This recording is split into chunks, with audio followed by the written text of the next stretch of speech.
I'm sorry for being late. I literally was about to start, and then I got the email about the VTuber Marvel Rivals thing. And I was just like, oh, okay, let me look through this.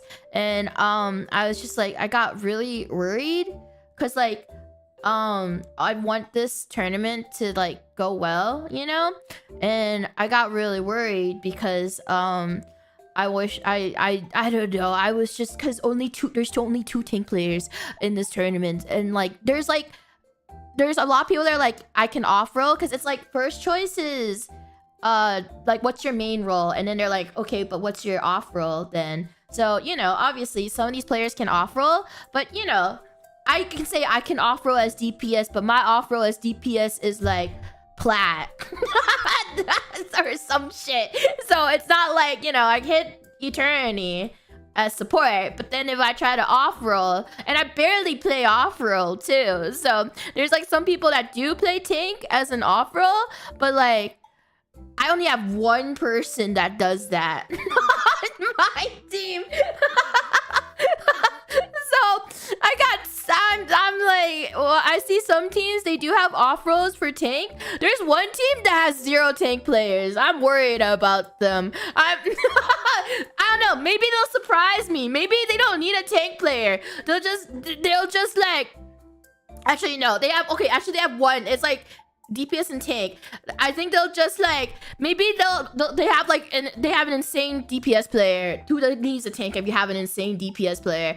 To be fair, but there is one team that has like 4 off rollers who can play tank. So like, so there's that. So it's like, I'm like, it's really sad that we don't have any VTuber tank players, which is understandable because who the fuck wants to play tank?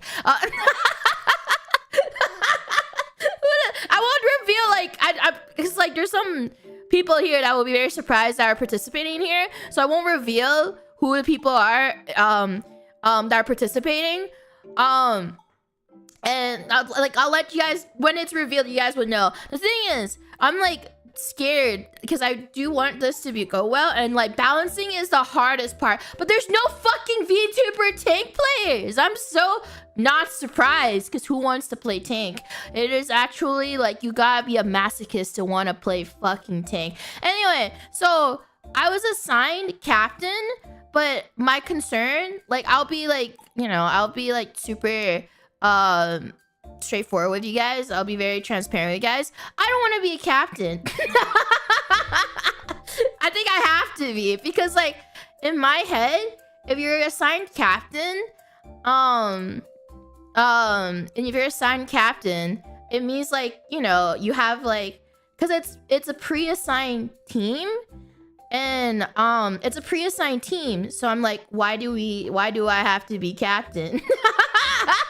I know it's like, it's just a title, but I don't want the responsibility, especially if it's a pre-assigned team. I don't like responsibility if I have no say in what happened.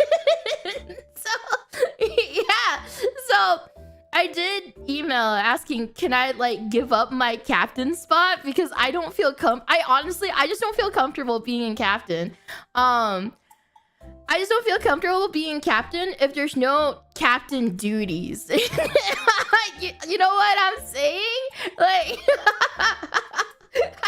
I just want to like if there's no actual captain duty, like I'm not drafting for players, I'm not making the team, or anything. So I just feel like it's just a name. So I'm like, it's possible if I don't want, because like if anything happens to my team, people be like, Dokibird, and I just don't want that. I don't want that. If we get last place, they'll be like, oh, Dokibird. I'm like, no. I don't want, no, leave your name out of your mouth. Leave my name out of your mouth. I've done nothing to do with this.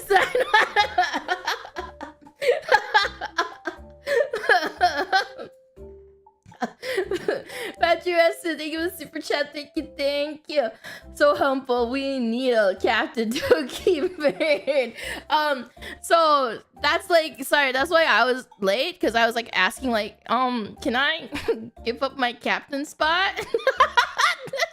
I don't know. Maybe they'll just be like, no, and I'll be like, okay. Like, I don't know. You know, it doesn't hurt to ask. You know, it doesn't hurt to ask if it's okay. But I don't know. I feel like I'm still gonna be captain, but I'm just worried. You know, I always get like super paranoid about these tournaments. It's like a double-edged sword, because like there's so many support players, I feel like. And I also was like saying like, what I'm worried about is that they think I haven't even played the new season yet. I haven't even played Gambit. I think if I was Gambit, maybe I can carry. But the thing is, it's considered a for fun tournament, but the literally first place is $7.5K thousand dollars, like $7.5K dollars. That's like, even though it's for fun, you know, it's still a lot of money. So it's not per person, obviously. It's divided by 6, but like, you know, everyone wins. Every team, I mean, you have to have prize money. Like, you can't, it's hard to make a for fun tournament, but also like make it fun for people to watch as well, you know, because it's sponsored by Marvel Rivals. It is sponsored by, you can't really blame them on that, because like, you know, it puts more stake into it, and it is sponsored by Marvel Rivals, so of course they're gonna like, you know, put in sponsor money into the, like, put a prize pool and everything, because it's officially sponsored by them. And it's like, you know, it helps motivate to people to, so it's hard. You can't really it's hard to make it for fun. Like, you know, my Apex tournament had prize money too, and obviously people took it very seriously as well. You know, I was trying to push the for fun angle on it, but you know, that's why I tried to balance it with like, you know, fun game modes where you don't really require aim, but it's hard to get people to participate if you don't have prize money and everything. So it makes sense. Like, you know, you want to put more cred to your tournament, so it makes sense to have a prize pool. It, like, these tournaments always makes me so fucking scared and paranoid, because like I don't know how it's gonna go, because like I'm like, when I first looked at it, I was like, this seems pretty hard to balance, because I'm like, oh, I don't know if this is unbalanced or not. Like, I can see some teams that felt like maybe you swap a play, like 1 or 2 players, maybe it'll be better, but like it's so hard to balance, because 80%, I think like 70% of the players, okay, it's 1% tank players. If I'm being honest, it's 1% tank players, 70% support players, and the rest are DPS. And that is already very hard to balance if you have that percentage of, yeah, the 1%. You guys are not gonna notice it, because like a lot of people are gonna be off rolling right now, like for this tournament. Ultron is fucking bad right now, guys. Ultron's bad. Like, it's all about Gambit. It's all about whoever. It's all, if my team can play dive, we would fucking roll everyone. That's all I'm gonna say. If my team, the thing is, I don't know if my team can play dive. I don't know. Like.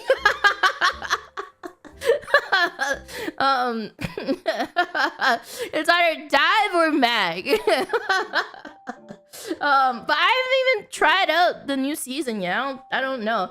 So that's why I'm so nervous. Like, I hate being so I was like so excited to be part of the, you know, the VTuber Cup, but I'm also like really nervous, because, you know, that's why I don't want to be captain.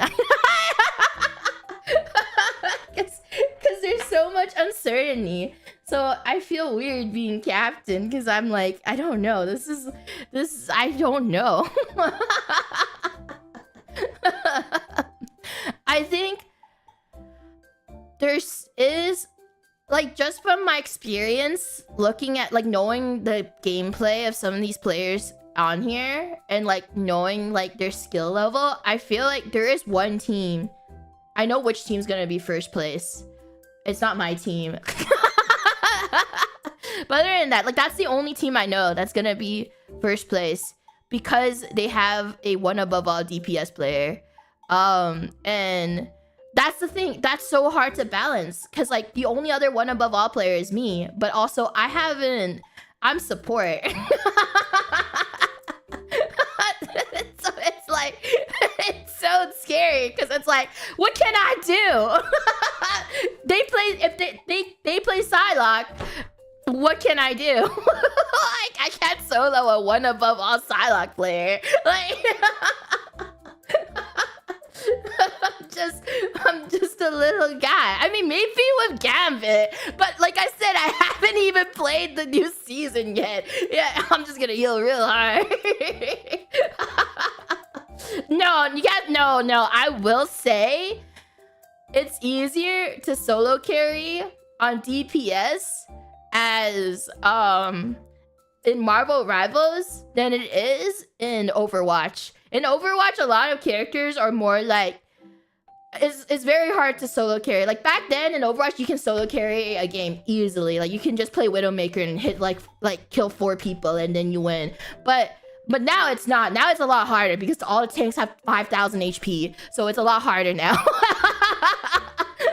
Yeah, back then you can do like, you know, you can do Nano Blade and then bam, easy. Or like Beyblade with Reaper and a Nano Boost. But now it's not like that. Even if you have a Mercy Pocket, it's not that easy anymore in Overwatch. In Rivals, however, it is very easy to solo carry as a DPS all the way to Celestial. Maybe even Eternity. Honestly, to Eternity. It's so easy. If you have one pocket support on and just gives you a Snowflake or even a Mantis damage boost or anything, you can solo carry as a DPS all the way to Eternity. It's just that like it's like as someone that's played this, is like honestly like very easy to do now. Especially because the reason why that's not solo, yeah, but it's okay, duo maybe, but you can still do it if you don't even have a pocket. You still do it without the pocket. You just need to know, good players will know where all the health packs are located, and because they know where all the health packs are located, they don't have to have a pocket support. As long as they can know where the health packs are, they can easily like as like flankers or maybe even Hela. Honestly, like I had games where I was like, you know, you guys have seen it before, where I would play Hela and then I'd be in like fucking plat or gold elo, and I don't play Hela a lot. And this was a long time ago, and I was like playing Hela, and I literally like just killed pop, pop, pop, headshot, headshot, headshot. Everyone's dead. We go in. Like, doesn't matter.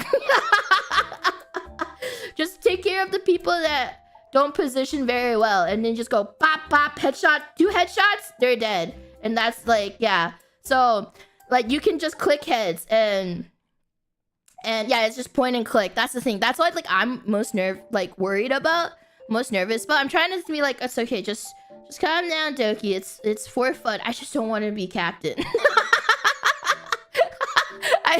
I don't want the responsibility of being captain. But the thing is, I'm also a support player. I don't really want to off-roll. I'm not here to off-roll too. I just want to play support. That's really it. So I don't know. I think the teams are honestly gonna say the same. I think at best, if I could, just like, I just don't want the name of cap. I just don't want the title. So like, you know, if we get last place, at least they won't be like Dokibird, like Team Dokibird in 4th place. Because I'd rather just like, I would be on a team that's last place, but please don't call my name out. Like, just don't call my name out. Like, bro, come on. It's a title. Come on. I didn't even know I was gonna be captain. Come on. I just found out I was gonna be captain. Like an hour ago.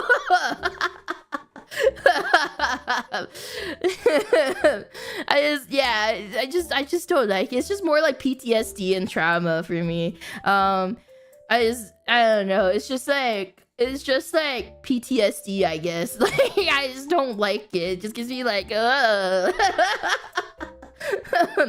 As long as a team has fun, it shouldn't matter, right? The thing is, I know like people are like, oh, as long as you guys have fun, but Marvel Rivals is a hero shooter, and like if one team is like a lot weaker than the other, I don't know if this is balanced. I can't tell. So like I'm like I believe in the balancing team, because this is very hard to balance. Me looking at the roles and looking at the roles of what they have to, you know, work with, it is definitely very hard to balance. So I can understand like if they've been like trying to fucking find like the best way to do this. But yeah, no, like if there is a huge difference in skill level between teams, obviously you can't really have fun if you're getting spawn camped, someone said. So like that's why, like, you know, I'm glad I'm not like, you know, I'm glad I'm not in their shoes having to do this, because like I'm like being like, I don't know if this is balanced. I sent my email, but like if anything, is it possible if I'm just not the captain? Like and it's just like, even I don't know, because it's like I'm like, how do you balance this?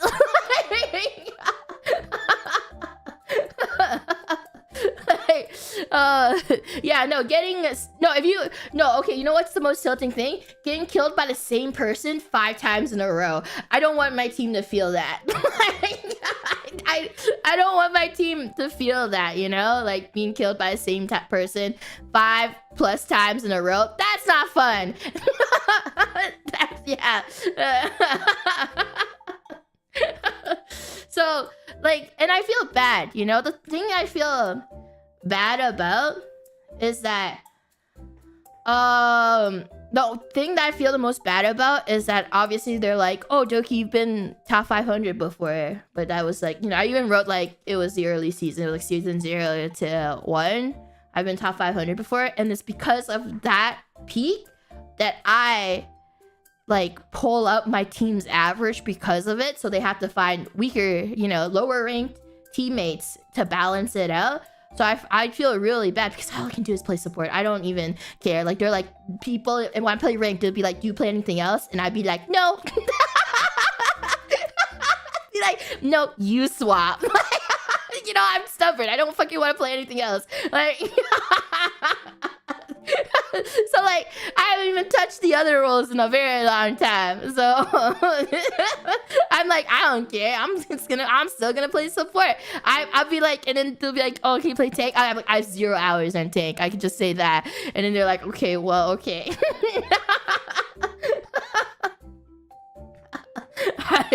Yeah. Yeah, I have fun with support. I do. I enjoy playing support in Rivals. So yeah, I'm just nervous. I'm really nervous about this event. I'm nervous. I really am. Okay, wait, give me a sec. Let me mind if it's anyone in my team.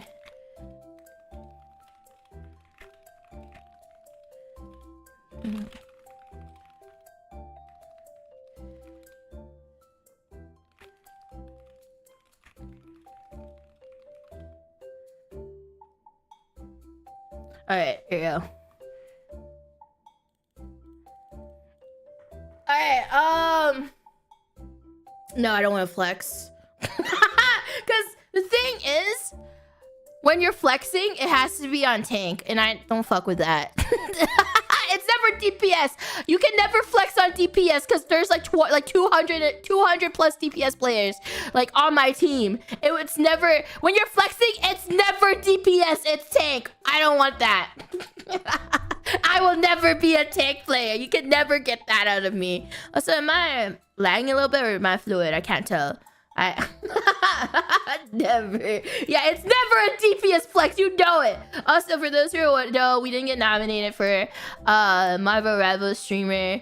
I did cry a bit when, cause like I stayed, my manager's like, do work. I was like, no, I'm watching them announce the nomination. And then I was like, ha ha ha. I was so confident, you know.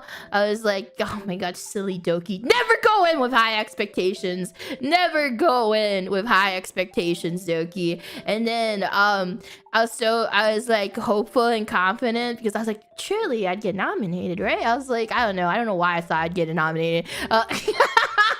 That I was like getting ready to screenshot it on my phone as well because I was like, I can't get work done to my manager because I was like, I'm too busy. I have to know. Like it was like 1 hour before the stream and then I have to wait like 40 minutes while in the start. Like I forgot that flesh tubers, when not even flesh tuber, I think like Twitch streamers. For Twitch streamers, I'm so used to just like going live after my intro. Like I loop like 2 to 3 times. Sometimes, you know, you get like 2 or 3 loops and then I swap.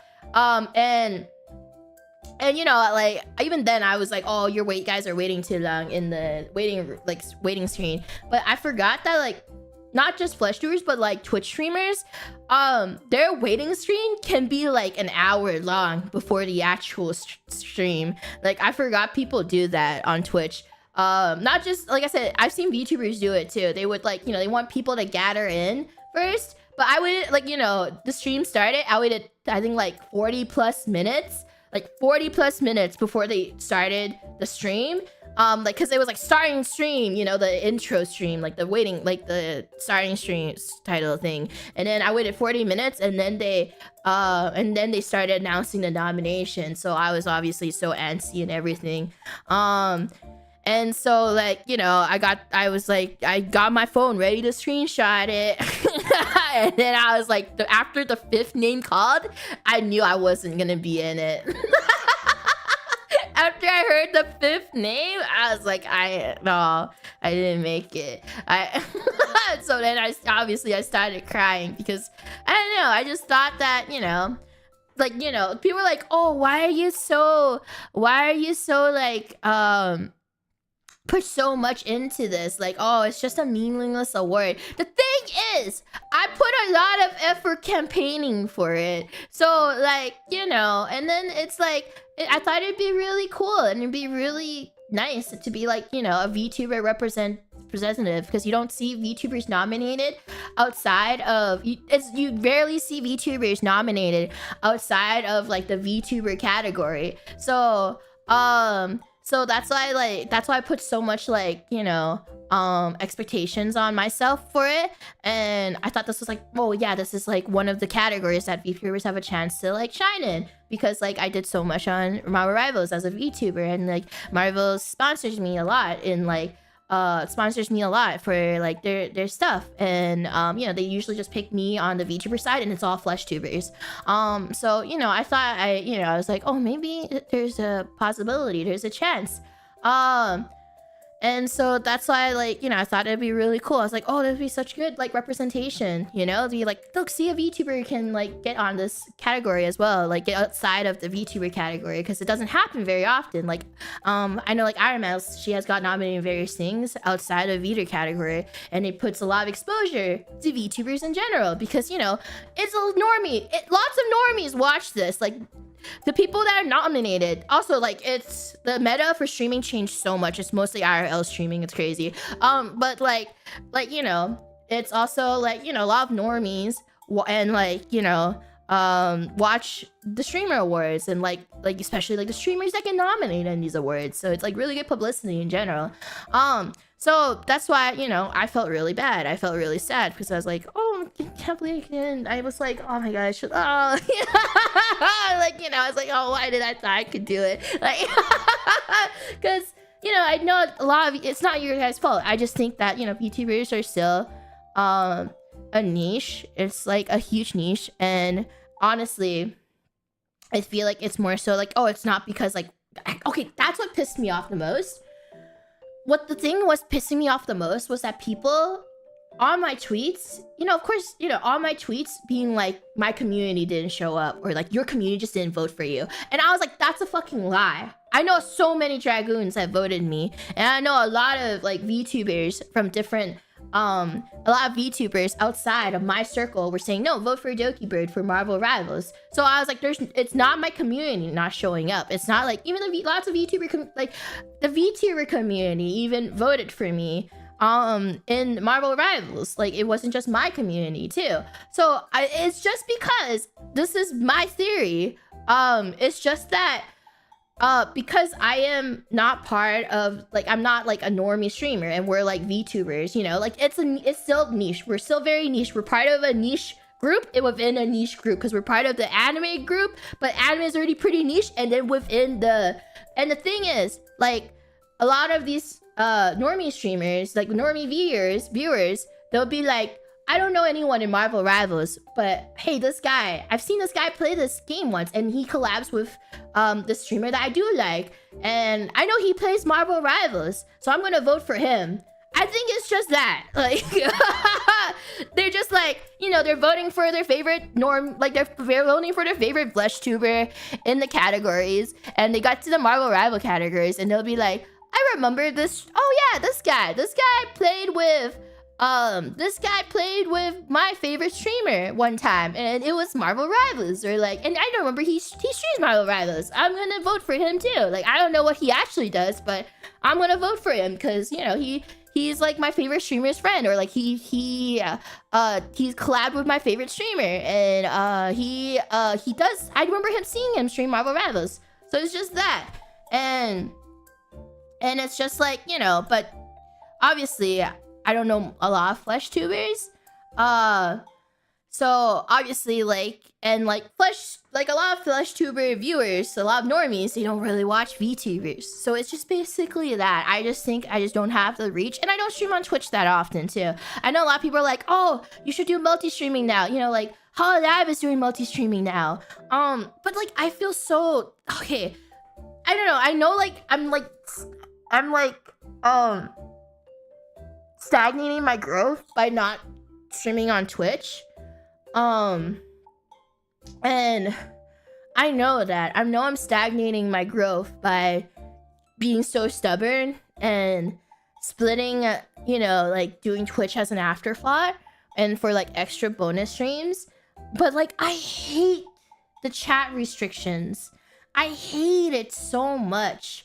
And like, I saw like, apparently also the fucking rules are so unclear, because I saw someone, I don't remember who it was a while ago, that was like trying to warn the Hololive girls, being like, don't keep two Twitch chat, don't keep YouTube and Twitch chat on the stream, or like you could get banned. But apparently the rules are so unclear and so poorly written. You can apparently have both Twitch chat streams on, like, both chats on your screen, but they have to be divided, like, I don't know, like, they gotta be segregated, like, they cannot touch. It's crazy. So you can have both chats, they just can't touch. They have to be on opposite sides of the screen. Yeah, it's fucking weird. Like, yeah, so you have to have, and they can't be like, you know, like a little space between them. It has to be actually like on the other side, like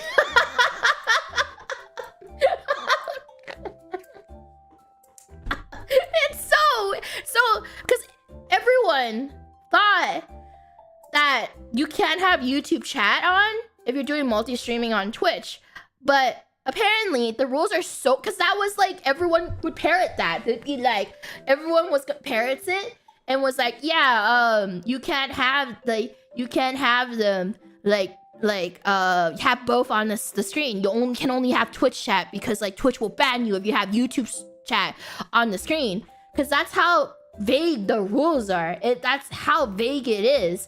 And then we found out later that no, you can't have both chats. They just can't be together. They just have to be like very clearly separated, so that you can't have them there. Also, someone was like, oh, what about, there's some streamers that have them merge.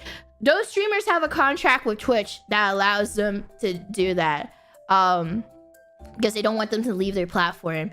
So they have a contract where they can merge their chats, but they're very, very picky on who gets that contract. So there are some creators on Twitch that can merge it, but if you aren't, like, you know, you're not one of those creators that have that contract, obviously you can't do it. It's, you know, it makes sense because, like, you don't want the streamer with 30,000 viewers leave your platform, like like, you want them to go to your competitor, like no, it's not just chat, it's more so of, like, you know, in the contract there's a lot of, like, stipulations and a lot of, like, rules that you can bypass because you're like, oh, if you want me on your platform, if you want me to stream on your platform, like, I'll do this, and I would like this and this and this, because, like I say, that's the one reason why I don't want to multi-stream, because it's like, it's ugly. I don't want to fucking have both chats on opposite sides of the screen. It's so, I would be like, okay, I mean, if I could do something where, like, you know, this is, like, tiny, like, you know, the YouTube chat is here and then the Twitch chat is, like, right under there, like, that's fine. I'm fine with that. But the fact that I have to do 2 different chats on, like, different, it's screen color. Like, I hate screen color. I just hate it. Like, it just doesn't look good.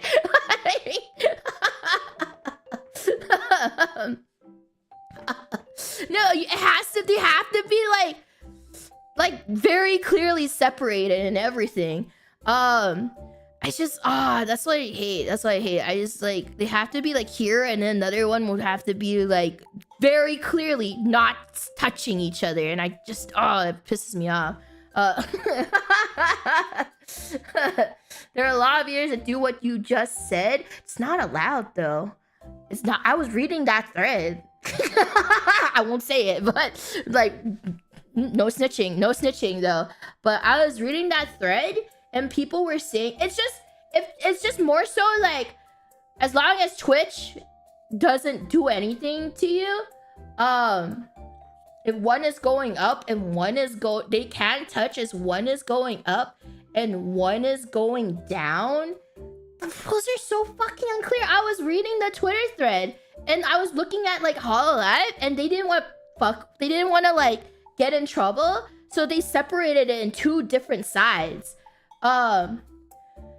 It's not. I was reading a thread and people were saying it's not supposed. They can't touch. People were saying that too, and, like, that's what I'm saying. It's so unclear. It's so fucking unclear because, like, the rule, like, and I know, like, you know, I don't want to fuck with Twitch.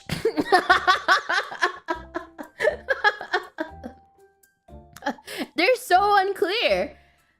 I feel like the rules need to be more clarified because I was reading the thread about it, and then and, like, people were saying that, like, yeah, like, they're not supposed to touch. And I'm like, okay.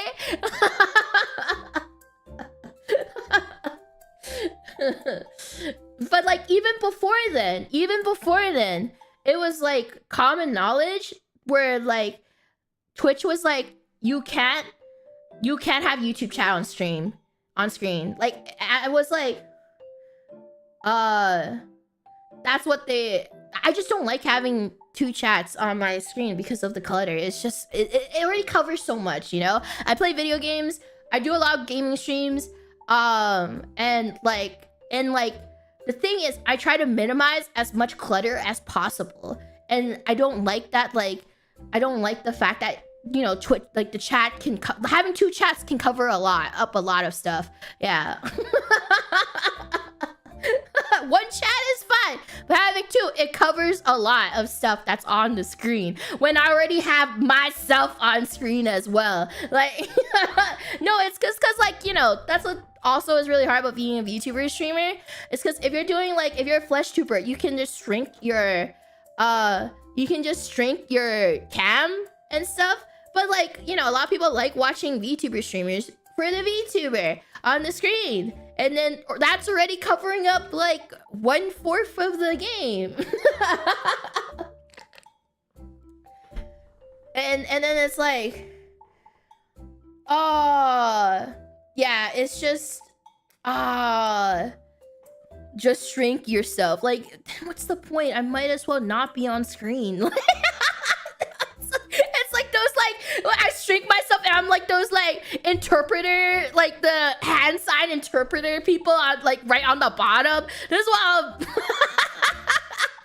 just shrink myself. I'd be like the interpreter. I'm doing my hand signs and doing like, oh, this is what she's saying. Yeah, ASL Doki right here.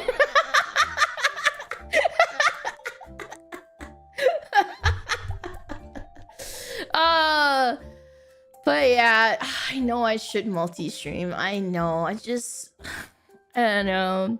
I should suck up my integrity and pride. I just wish the rules aren't so unclear. Because it's like, now I'm finding out that apparently you can have both chats touch each other. But like, people were like arguing against that. I was reading it up. I was like, oh, because the cats look like it's merged. So it's like, what if like, are these rules that are actually like, if Twitch doesn't like you, they'll give you like a suspension, like stuff like that. Like okay, someone earlier was saying that, someone earlier, when I streamed on Twitch, they were saying, that like, oh, Doki, you changed the description on your Twitch, because in my old description, I was like, I stream on YouTube more, follow me there. And then when I found out Hololive was doing multi-streams, was gonna do multi-streams on Twitch, or like not multi-stream, was joining Twitch, I had to read the guidelines. This is the same day I saw someone tweeting out, like trying to warn the Holo girls, being like, don't merge your chats or anything, or don't have both chats on screen because that's against the rules, which apparently isn't anymore. Like, what the fuck? Like, why are the rules so unclear? Like, so then I reread the rules again. I reread the rules, and then I found out you're not supposed to advertise a different platform to encourage viewers to come to that platform. And I realized I've been breaking the rules for a very long time, so I quickly changed it. So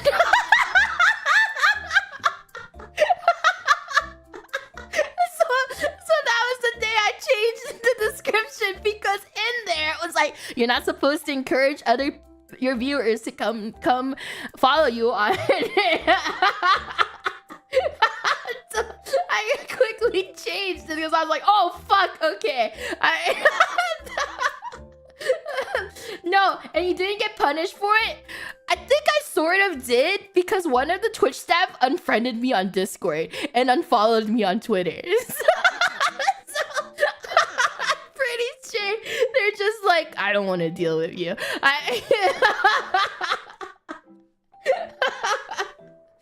So yeah. But that was a long time ago. No, it was before.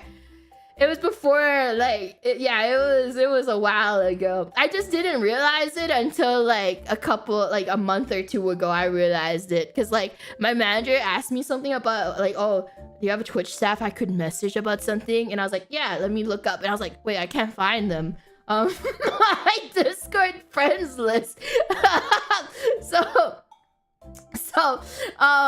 No, they're still working there. I saw their Twitter. So I was just like, oh, no problem. Let me find them on my Discord friends list. And I was like, wait, they're not on my friends list anymore. And I was like, wait, are you still following me on Twitter? I was like, oh, they're not following me on Twitter anymore. So I was like, that's awkward. I was like, well, I found their Discord handle, but they removed me on Discord, so I don't know if they can help you for anything. So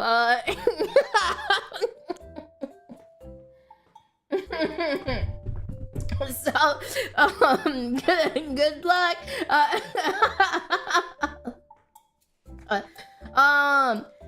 Nexie, thank you for the super chat. Thank you. For what it's worth, I do appreciate you just stream on YouTube. It's comfy, but I won't blame you to decide to dual stream. I don't know. I don't like, I personally just am not a fan of dual streaming, but I know I'm stagnating my growth by not dual streaming. Because like I said, you know, Twitch is for any like English speaking streamers. YouTube is more for like, you know, for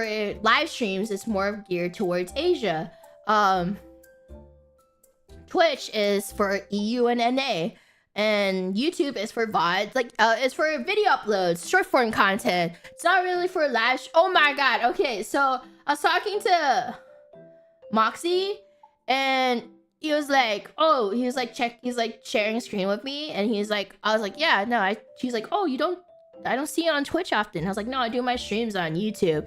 And then he like went on YouTube, well, onto my channel, and was like, you don't have a lot of uploads. I was like, no, you fucker, it's on click live. And he's like, that's a thing?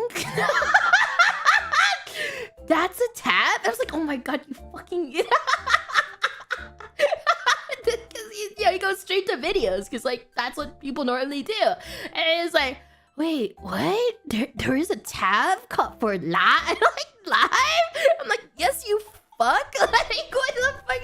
That's my main platform. Yeah, a lot of people don't know about YouTube Live. Mine is fucking blown. Yeah, like so that, and it's a lot of people that don't know that. Especially a lot of normies that don't know that there is a live tab on YouTube. So that's why I know I'm not like, I'm stunting my growth, but I hate it. I hate it. I hate the new meta is multi-streaming, because people are like, people are like, you are not fucking over your career. You are more so like, you are not taking advantage of the things like the materials in front of you by not multi-streaming. And it's like, I hate splitting viewerships too. I hate it so much. I just want, I just don't want to split viewerships too. I just want everyone to be here with me in one area. No, I am a meta slave, though. That's the worst part. I'm a meta slave. Let's see. There is a fundamental brand risk. People have brand loyalty. This is about the only noticeable difference. Magic, thank you the super chat. Thank you. Crunch, thank you the super chat. Thank you. You're my favorite Marvel Rise streamer. You inspire me as I've been in an emotional slump and my room is cluttered. I took your advice and started day by day. Thank you the super chat. Thank you. I'm happy that, you're taking the steps to feel better about yourself. It really does mean a lot to be able to help you with that. But yeah, no, like I said, to go back with the whole Marvel Rise thing, I mentioned I hated that like the randoms were like, blaming you guys. It was fucking pissed me off. Like, I didn't care. I like, after the, not knowing that I didn't get nominated, I literally played Fortnite 2 hours later. Like, I was okay. I was sad, as I should be, because like, I did spend a lot of time campaigning. I spent a lot of time campaigning, and I also did bonus streams late at night.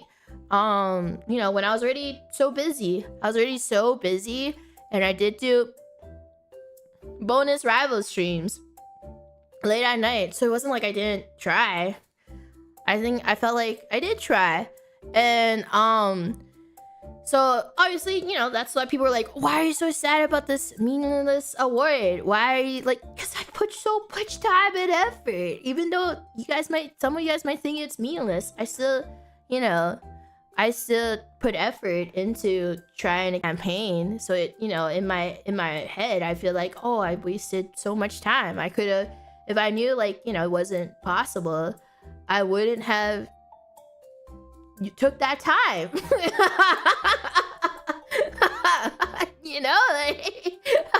So that's why I personally didn't think it's meaningless.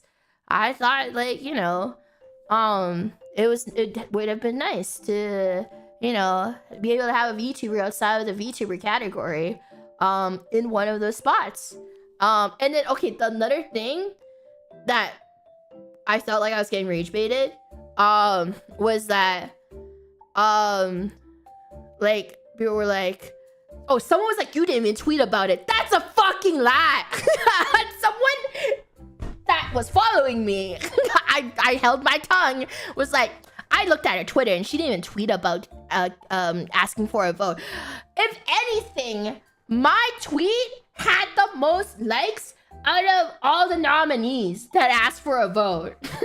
So don't fuck with me. Like, because VTuber fans love Twitter. They love interacting with Twitter. Normies, for some reason, don't.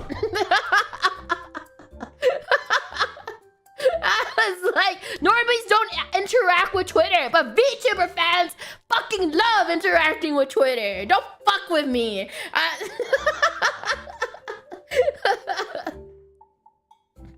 Yeah, like, and then someone else that yeah, because we're chronically online, because that's how we fucking were able to interact with our favorite anime person. Like, real normies, maybe they'll go out the street and be like, oh my god, there's Kai Cenat walking in Target. You can catch them. But you know how only we can see our favorite anime girl or boy? Online. So we have to be chronically online. Like,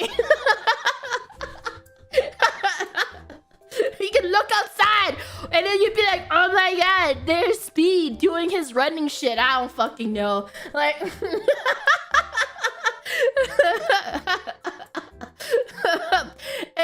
and then another thing that that like fucked with rage baited me, but I had to say it because I was like, I know I'm like, oh, I'm fine after that, but I have to talk about it. Was that I remember reading, not even just one person, multiple people were like, oh, it's just because you didn't stream enough Marvel Rivals. All the other nominees streamed more than you. And I was just like, okay. And then I was like, don't pull that card.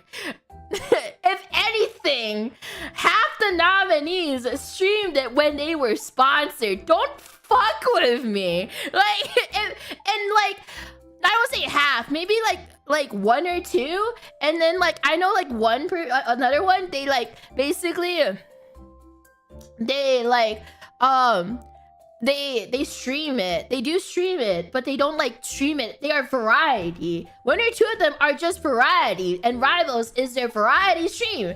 You know who else does that? You know, I'm considered a variety streamer, but I do stream Rivals a lot as well. I even play Rivals off stream. So I was like, you cannot. So like, I'm just like, oh my god. Like, when I saw like several people commenting that, I was like, no, you do no. No. Me being a variety streamer doesn't fucking put me out of the running, because I still consistently stream Rivals outside of being sponsored. But they're like implying that like the nominees weren't also variety streamers. Like, I was like, if anything, I think Bulger's the only pure rival streamer in the nominations.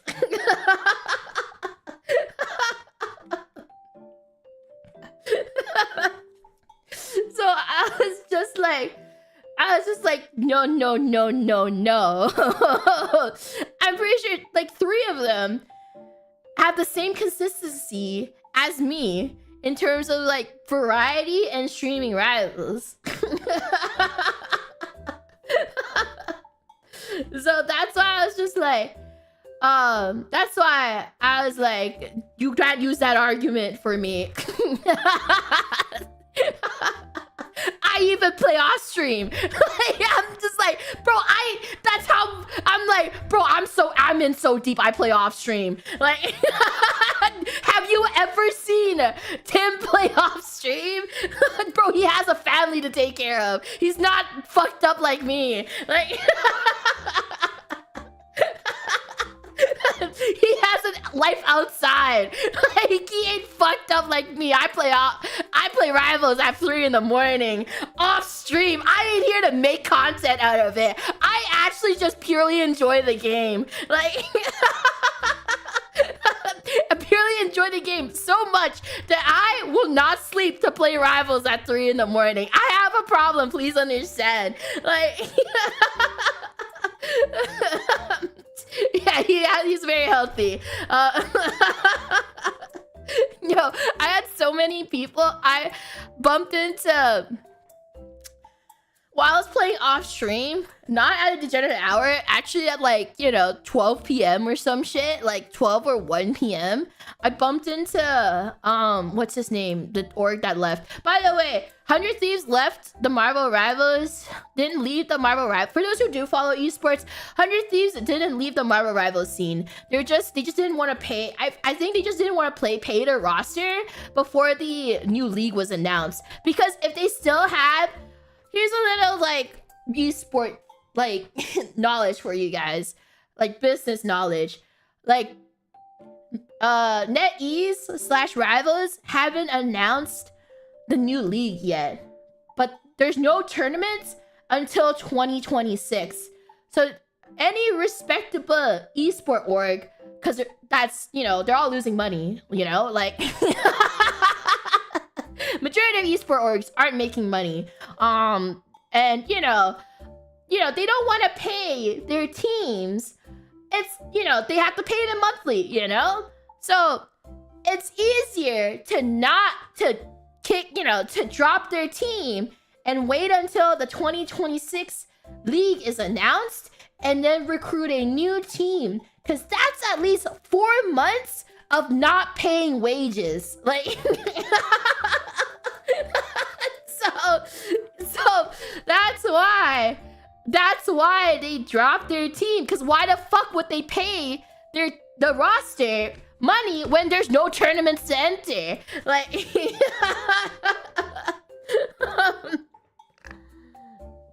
it's messed up. But esport orgs are not making money, like except for like that 1%. I think I'm pretty sure the only esport org that I'm very confident in that is making actual profit is T1. Purely off of Faker. That's it. Purely off of Faker. That's the only esport org that full confidence is making actual income. And and nothing else. I feel like T1's the only org. So yeah. So anyway, back to my story. I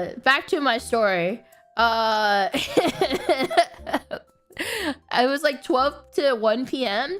and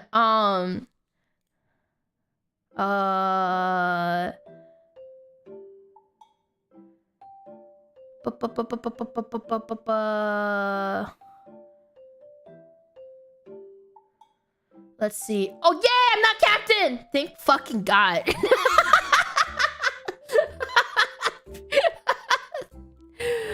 Yeah, I don't get to be captain. Sorry, no, I just got the message. They're like, you don't have to be captain. Look, thank God. Yay!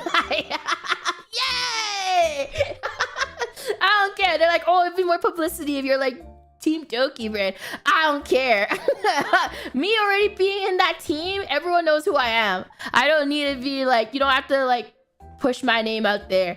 Like, anyone that's watching for Marvel Rivals already knows my name. It's fine.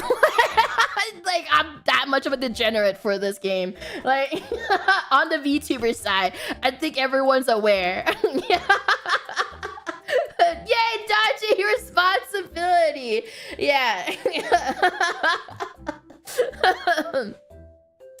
I just don't want them to be like, oh, Team Dokibird lost. I just don't want people to say that. Like, I'm just here for the ride. I don't want to be on the driver. I don't want to be the driver's seat. Anyway, my story. Basically, So I bumped into, who was it? Delana. Sorry, I was like trying to remember the name. I was like one of the DPS players, and it was like, is either Delana or Tara, but I remember it was Delana. Because he's the because I remember it was Delana. Anyway, I bumped into Delana in rank. Also, Meep, thank you for the 20 gifted ships. Thank you. And I was like, oh, and then Delana, I pulled up his stream. He's part of 100 Thieves. For those who don't follow esports, he is part of 100 Thieves, and they are known as the best team in NA. But they got 4th. Was it 3rd? Or was it 3rd or 4th? I don't remember. They are the best team in NA. But you know, EU fucked NA hard, so doesn't matter because EU fucked NA. It wasn't even like a challenge too. That's the worst part. Like, EU was so ahead of NA. Like, it was not even. It was so sad. It wasn't even a goddamn challenge. Like, it was just 3-0 done. Like. Sorry. Alright, FlyQuest was the... Okay, but 100 Thieves won first in the NA tournament. But in the World LAN, they were 4th place. FlyQuest got 3rd because meta favored them. Because the thing is, for those who don't follow Marvel Rivals meta, I'm sorry, like, I'm info dumping you guys so hard. You're like, I don't care about Marvel Rivals, but this entire stream was 1 hour of me talking about Marvel Rivals. But basically, the thing is, after the NA tournament, meta they had to play on the new season patch. So because of they had to play on the new season patch, the meta from the NA tournament fully shifted in the world tournament. So they only had, I think, like 1 month to prep for the new meta. So, like, you know, that's not a lot of time. So they had 1 month to learn the entirely new meta. I think it was less than that. Was it like only 3 weeks? It was like 2 to 3 weeks, maybe. Yeah, it was like 2 to 3 weeks. Between not even 1 month. It was like 2 to 3 weeks to learn an entire new meta with some new hero pools. Maybe like not, you know, your tanks or DPS or supports, not their strongest hero pools. Going into the $1 million LAN.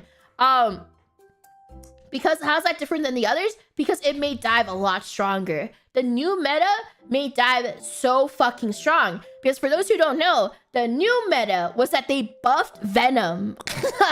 For those who forgot, they heavily buffed majority of the dive characters, and they released Daredevil. So NA has been practicing non-dive for the entire time.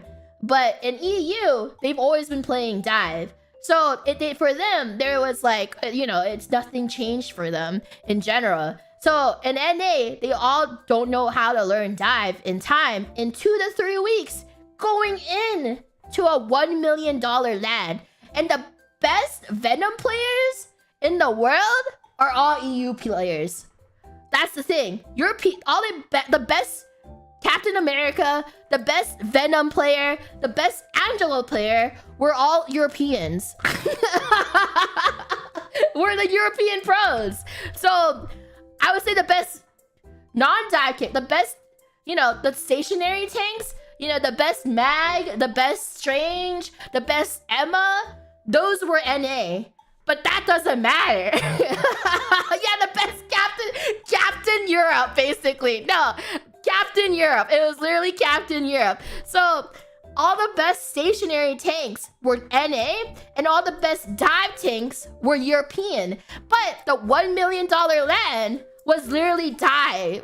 Like, it was dive meta. So like, they can't. And the thing is, they're like, oh, why don't you just replace the players in time for the rosters were locked since the beginning. So it's not like you can poach someone for the $1 million LAN, because the roster is locked before the first tournament. It was before the first tournament even started. The regional tournaments, like NA tournament, European tournament, Asia tournament, the rosters are fully locked. You can't change the roster until the end of the season, which is after the $1 million world tournament. So, you know, NA was pretty much fucked. Like, it was so sad. I watched the land. I was so bored. I'm sorry. Like, cause it was literally even like the two best European teams. Like, it was a 3-1 during like first versus second. That was like, cause like the best D.A.D players were all on the first place team. So it was literally like 3-1, and like I was just like, okay.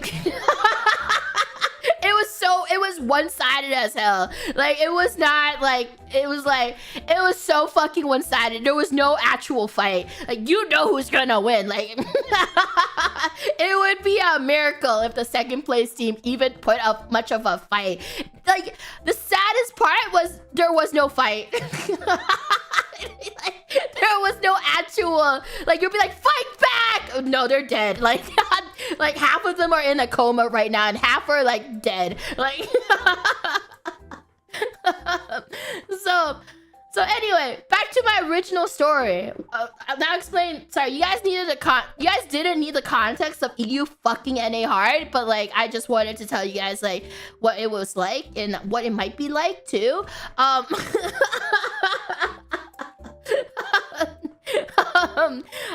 Anyway, back to my original story of like how much of a degenerate I am.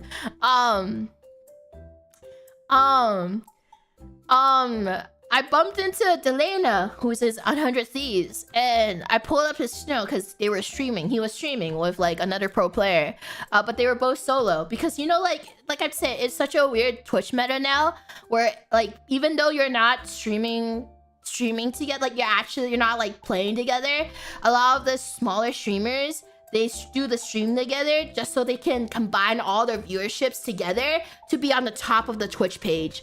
It's Twitch category. It's very smart, but it fucks with interaction. I think it's smart, but also the downside of it is that like you get no community, and you don't get a community because you're not interacting with chat because everybody's chat is combined. So how the fuck are you gonna read your own chat? Then like, you know, your chat has to read everyone else's chats too. So you're not building your community, but it's not cynical because like how can you build your community if you don't have your community? So like the thing is they all combine it too. So I don't know why they all combine. I think they combine it to make their chat look active. You know, because they'll be like, oh, why does it say this much viewership? They do it to like make it so their chat looks very active. So anyway, sorry, that's not even part of the original story. Anyway, bumped into Delana. Back to the original story. And he like randomly, I was watching the VOD because I was like, oh, hey, Delana was on my team. We lost, obviously, because like we had someone throwing on our team. I don't remember what was going on, but you know, I am an EOMM terrorist, so it just follows me. So at that point, I'm not even like surprised that we had someone throwing. Anyway, and you realize Delana tried to add me to invite me to play. Because I've never talked to him before. The one interaction I had was when I also got him in a game on stream, and then he started throwing. And I was like, but before he started throwing, sorry, this is another tangent. You guys might remember this story, like remember the stream. But I got Delana in my game like a long time ago, and I was like, look guys, it's Delana from 100 Thieves. And Delana was like, is that the real Dokibird? And I said nothing.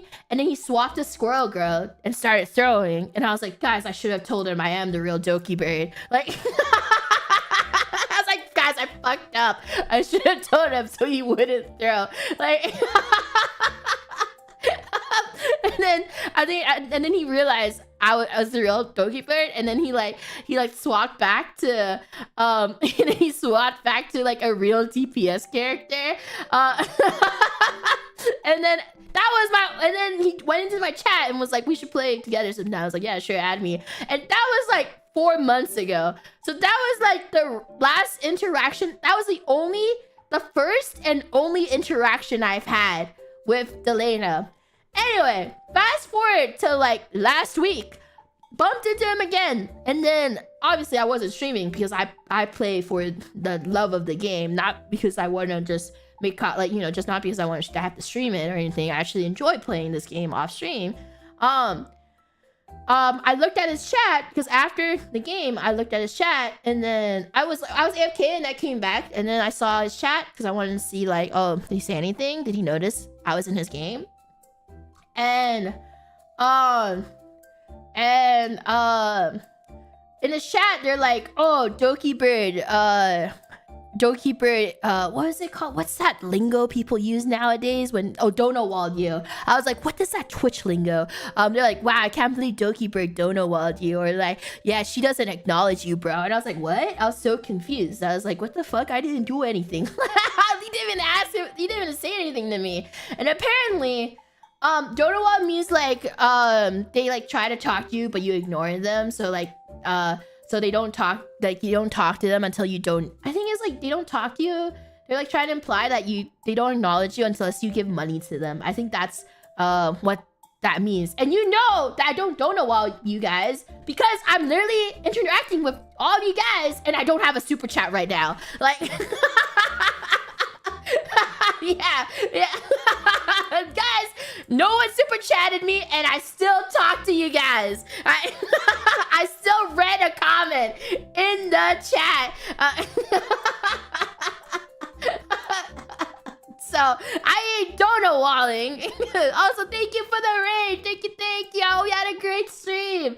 Anyway, so also Nexy, thank you for the super chat. Thank you.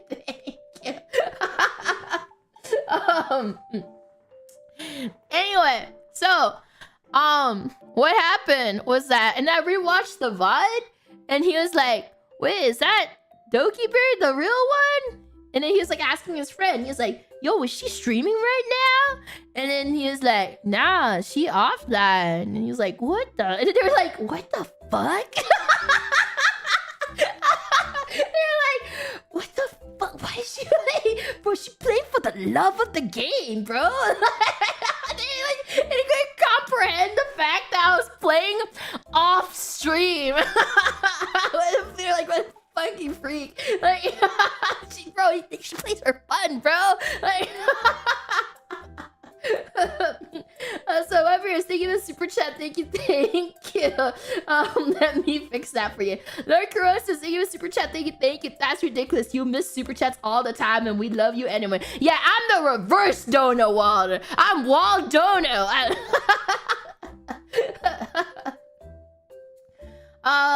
Pachuresu, thank you for the super chat, thank you. Yeah, I play because I have a problem. Quick throw, Mila super chats to smoke screener. Mr. Broken Bond, thank you for the super chat, thank you. Please notice me, all I have is $5. Luke, thank you for the super chat, thank you. Oh my god, I'm dono walling right now. Is this what dono walling feels like? Just reading my super chats.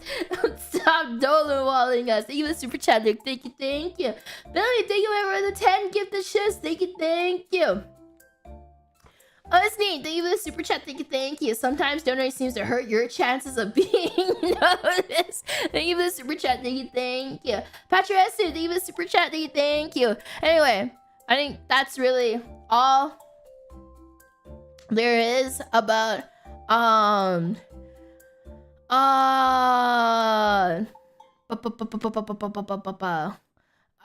that's sorry, I have to reread the message right now. That's really all about my rivals. We're over. The rivals tangent is done. What if I just play rivals right now? But I won't do that to you guys right yet. The bank story. Okay. Oh my god, I fucking hate my bank. I wish I could call them out, but I can't.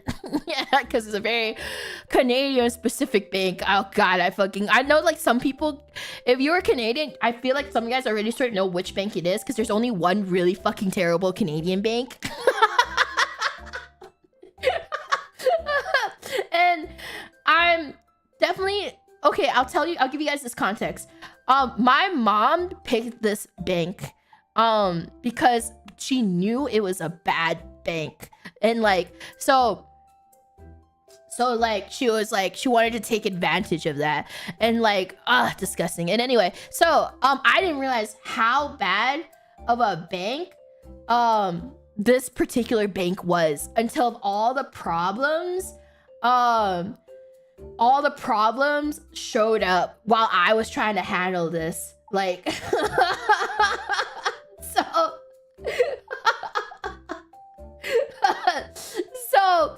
you know, after I started living on my own and taking back my own business, cause like my mom controlled the banks. She controlled the business. And so I didn't realize how bad this bank was until I retook over my entire business a year plus ago. So, and like started living on my own. And then oh my god, I cannot wait for me to leave this bank. Oh my god. Okay, so anyway, I fucking have to go through so much shit. No, she just took control over the business and my bank, like the business bank account. Cause she was the one that opened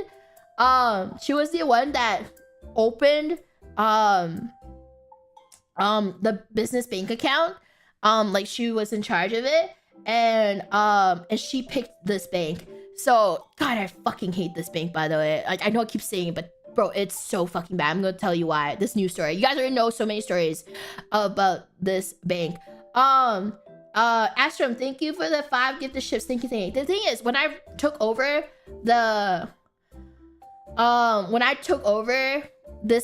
my business again, and also the bank accounts, I created a new business bank account under a new business name, you know, because I wanted to, like, you know, I wanted to go clean slate. Like, you know, this is my own business. My parents are not involved in this. This is my own. And I went with the same bank because I didn't realize how fucking bad it was. Because I was like, well, my mom picked this bank, so clearly she knew what she was doing. So, I might as well go with the same bank. So, cause like, obviously, there shouldn't be any problems. I was so fucking wrong. There were so many problems. Because I didn't realize how bad it was until I had to take over it. But it's too late. I already made a new bank account with my new business underneath this particular bank. But yes, some of the Canadians who know about the worst bank in Canada know exactly which bank it is. Because there's only one really bad bank in Canada. Like, one exceptionally terrible bank in Canada. And so,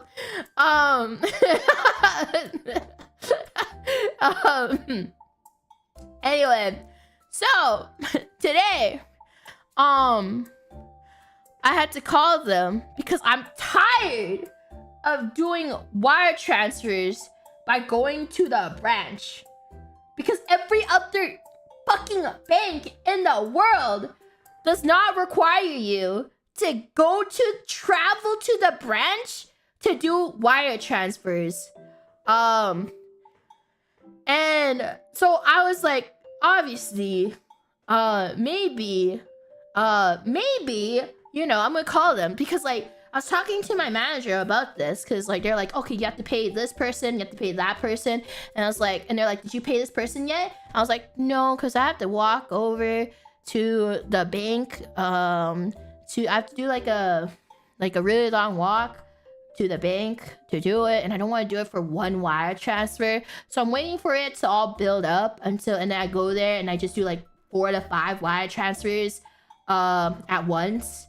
So, you know, because I don't want to fucking, you know, just do it one at a time. So they're like, what the fuck? So my manager's like, what the fuck? Because, like, you know, like, he knows it. He knows I have to do it. He's like, he still can't wrap his head around.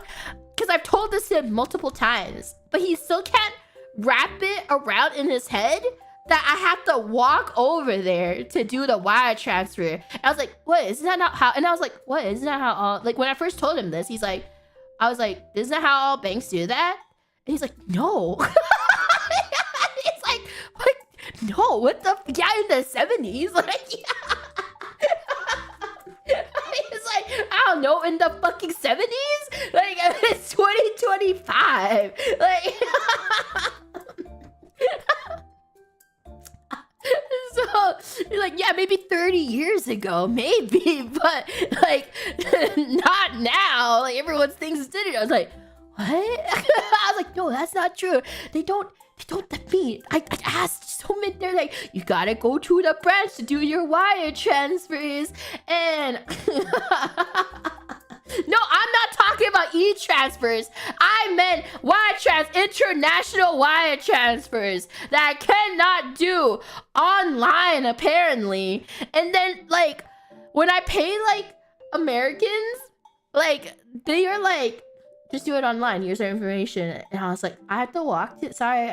They're like, oh, can you not send the payment, like, today? I was like, no, I have to walk to the branch, and it's like 9 p.m. now, and it's closed.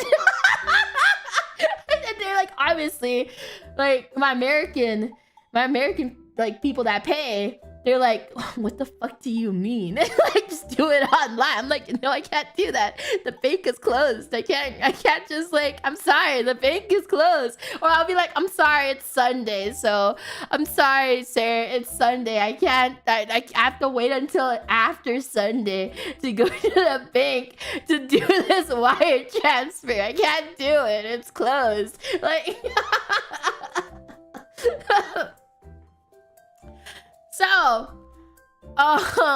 so anyway, I was like, I called them today because I was like, I can't keep doing this. I can't keep walking it to the bank. I can't keep walking to the bank to like make a wire transfer. Like, it's just not convenient. Or like, it's so unorthodox of him to do. So no, Canada is so fucking weird with technology. They're like I swear to God, there's so much bureaucracy in Canada. And like, there's so much bureaucracy in Canada and like so many hoops to jump through.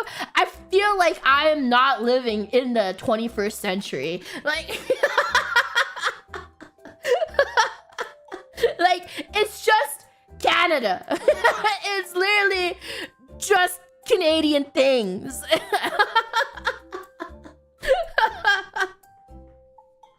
So,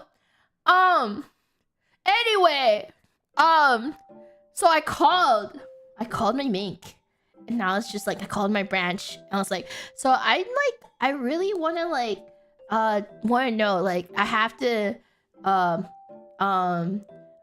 okay, I lied, by the way. So I called my bank and I started lying.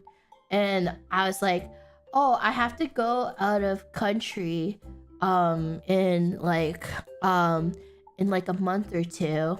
And I have to go to the States. And the thing is, this bank branch is gonna be very far away to where I have to where I have to be stationed for my business trip, and I'll be staying there for like a couple of months. So I was just wondering if there is a way, because if I say like, oh, I want to do wire transfers but I live close by in Canada, they'll be like, oh, I'm sorry, ma'am, just go to the nearest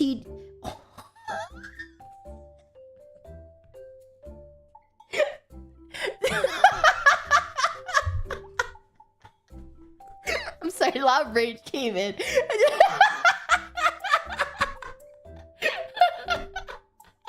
Sorry, just go to the nearest bank branch. Sorry, I said just go to the I'm sorry to say the newest bank branch, and then you'll be fine, because it's Canada. It's Canada. And I said the bank! The Canadian bank!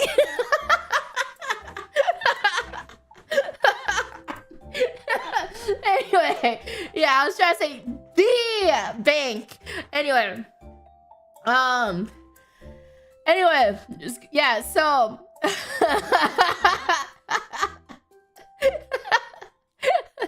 as I saying, so obviously I had to make up a scenario to like figure out what the fuck to do for the wire transfer. And so sorry, my Canadian accent went really strong there.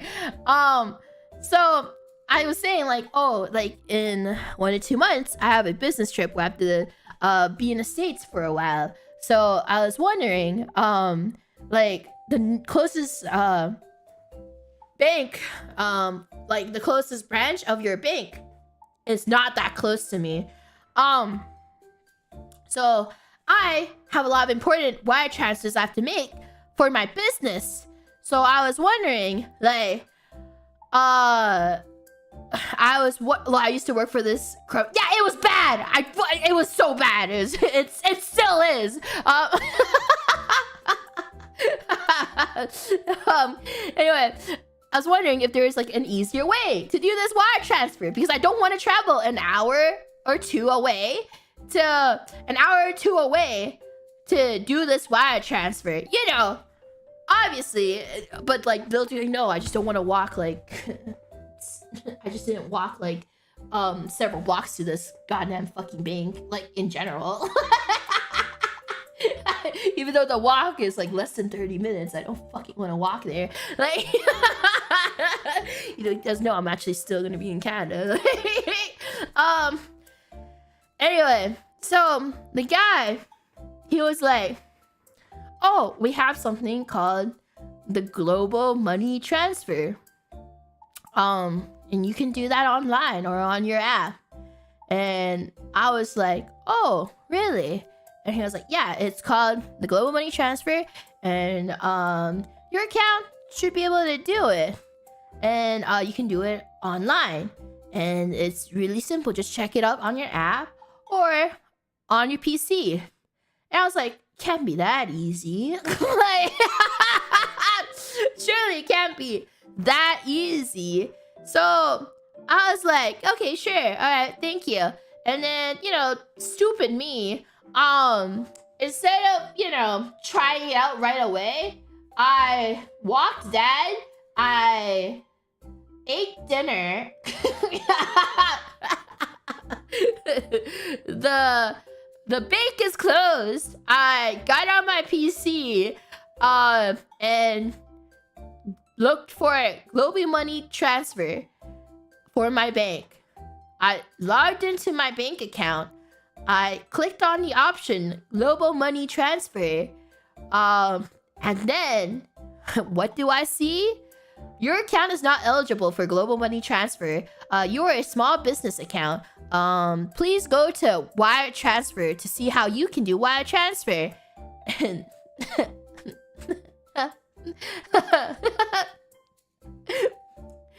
by the way, when I called my branch, they are very aware that my account is a small business account, and they still recommended me global money transfer.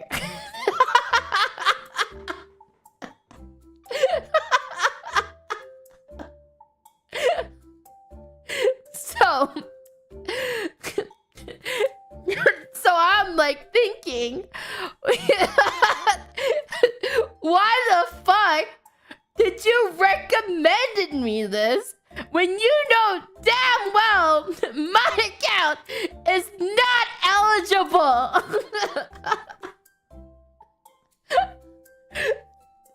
So I don't know. I don't know what to do. I don't fucking know what to do.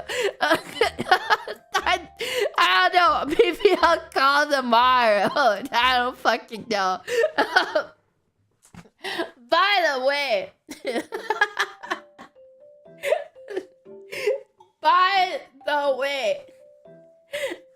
here's a little other fun fact that my bank told me, because I was like, oh, I'm gonna be in the States in like maybe in a month or two for a business trip. And they were like, oh yeah, we can't really help you when you're in the States, by the way, ma'am, because our bank in America, even though we have branches there, it's not owned by us. It's owned by the United States. So like it's actually a different company that operates the banks there. So like we can't really help you much for your Canadian accounts if you're gonna be using the American branch side of our bank. And I'm like, are you fucking kidding me? What do you mean? Then why are they called blank bank if you're not even owned by the Canadian side? It's owned by the America, and it's apparently a fully different corporation that runs the American side. I was like, you have the same name and logo. Like,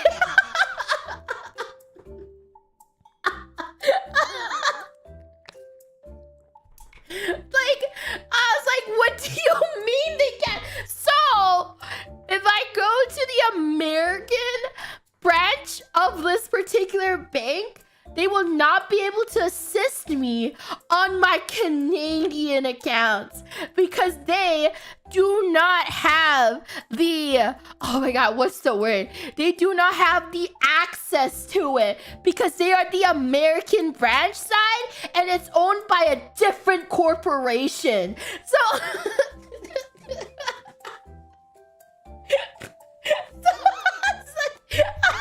they don't have the authority to access or the infrastructure to access my account in like my Canadian account. And I'm like, what?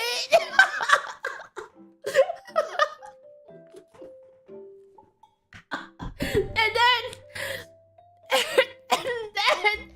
they were like, also, ma'am, if we have to send you anything like new cards or they're like, we need to send you anything like new cards or new credit cards or any banking information via mail, we won't be able to send it to you at your American address or any of the American branches because, like we said, we have no affiliation with the American side of our bank because it is owned by a different corporation. And I was like, what? And you'll only be able to pick it up when you're back in Canada. And I was just like, what if I'm staying there for like half a year? What am I gonna do with my business? I'm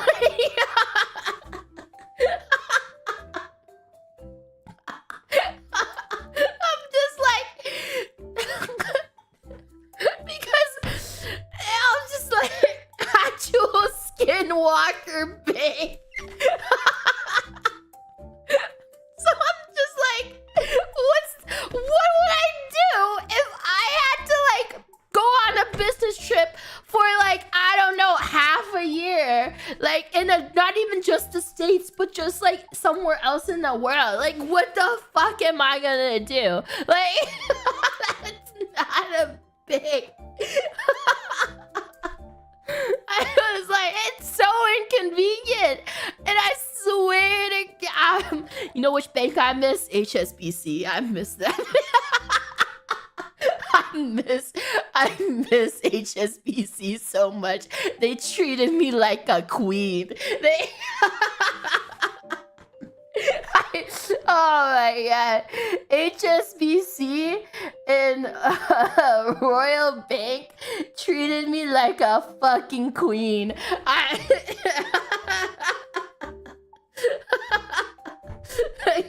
Oh my god.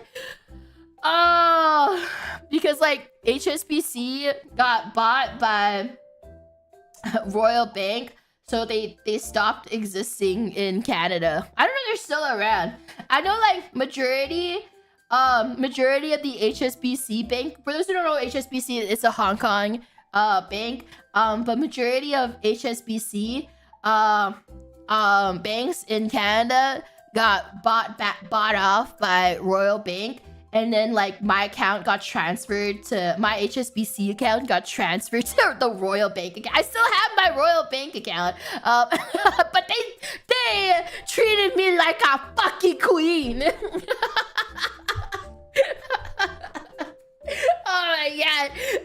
I swear I might just transfer my I might just like whenever I have time I need to move all my funds out and just go to Royal Bank because it's royal. Royal Bank treating me royally like. I'm coming back. I'm coming back. Yeah, anything will be better than the fuck I have to deal with. Anything will be much better. Okay. Nexie, thank you for the super chat. Thank you. I would try calling up and asking them to enable the global transfer for your account. Otherwise, you're gonna have to change banks. Might work. Thank you for the super chat. Thank you. Yeah, I'm gonna call tomorrow when my branch is open about the global transfer option, because I was like, what do you mean? My account's not eligible for global transfer. Like, yeah, I was encouraged to use it. Alright. But no, it's the Royal Bank of Canada. I assume that's what RBC means. Let me double check. Yeah, Royal Bank of Canada. I'm willing to call out Royal Bank of Canada because they've always treated me right. They've never fucked with me. They've always been so nice to me. Like, and for those who are like wondering, like, oh man, like what the fuck is wrong with Cat? Let me tell you a story about one time I had to deal with Canadian airports. This was a long time. This was a while ago, but it was when this was a long time ago. When like we were trying to like this was not with Dad. This was for another like our other dog, and we had to like fly us and our dog to like I think it was to the States. No, it was, oh my god, it wasn't even to the States. It was like somewhere in Canada. We had to fly to somewhere in Canada, and we had to bring our other dog, and it was a wiener dog too. And we wanted to put him in like the sitting seat and everything. We wanted to bring him in with the like, you know, put him under the like the sitting area instead of like down there in the storage for the bags. So, you know, we brought our dog carrier, but there's a lot of rules for the plane. And the thing is, with these rules, they're like, we won't let you, the carrier has to be this size. The carrier has to be this size. And also, but it has to be big enough for your dog. But it has to be this size. The thing is, so we bought this carrier that we thought that was good size requirement for our dog. And we're like, this should be good because there's enough space for him. And also, it seems alright. So we brought it along, and then everything seems fine until the manager came over and was like, your carrier's too big. And we're like, what? And they're like, what kind of dog is it? And they looked at it and they're like, oh, he's gonna be, you need a smaller carrier, but if you get a smaller carrier for him, he's too long for it, so it's not comfortable. So we cannot accept this carrier because whatever size, even if you get the correct carrier, the size carrier, the dog is too long for it. So I was obviously, my parents and I we were so confused because we were like, but this is a normal carrier that we bought in IKEA. Like, yeah, the dog was too long because he was a wiener dog. So we bought like anything shorter because the carrier was just too long. So we bought anything shorter. He will not be able to like stand in it. Like he won't be able to like stand stretched out in it because he's just too long. So they're like, so then we had that. No, it was the cabin. So they're like, you have to go out and buy a kennel. We had to put our dog, like we were trying to avoid putting our dog in the baggage storage because like, you know, we don't know how he's like, we were scared that he's gonna give him trauma because like I assume it's gonna be really cold and really loud. So we wanted to go with the because he's still a small dog, so we wanted to go with the carrier option. And they were like, yeah, we sold out of kennels, so you're gonna have to go out to the nearest pet store and buy a kennel for him. It doesn't matter what size as long as he's comfortable. So it's just like, but after all of that, they're like, okay, everything's fine, you can check in now. And then this was a night flight, okay? For those who don't know, in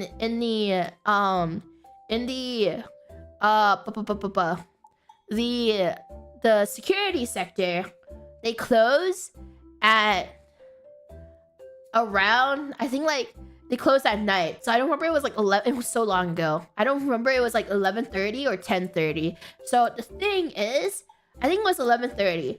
So security closes at 11:30. So it doesn't matter if like, you know, the flight is like 12. Oh, I think it's 10:30. I think it's 10:30 because so they're like, it doesn't matter if your flight is like midnight or anything. It doesn't matter. Like the security closes at 10:30, so you have to get past it before 10:30. So I was like, oh, we're all so early. Yay! We're gonna be able to make it in time and also grab dinner. I'm so hungry. so we were like, you know, an hour plus early, and I was like, yippee! We're gonna grab dinner. And then we had to do a lot. Like anyone that has ever shipped their pet in a kennel on a plane trip, never have hope, Doki. Anyway, little turkey knows she was not about to get there.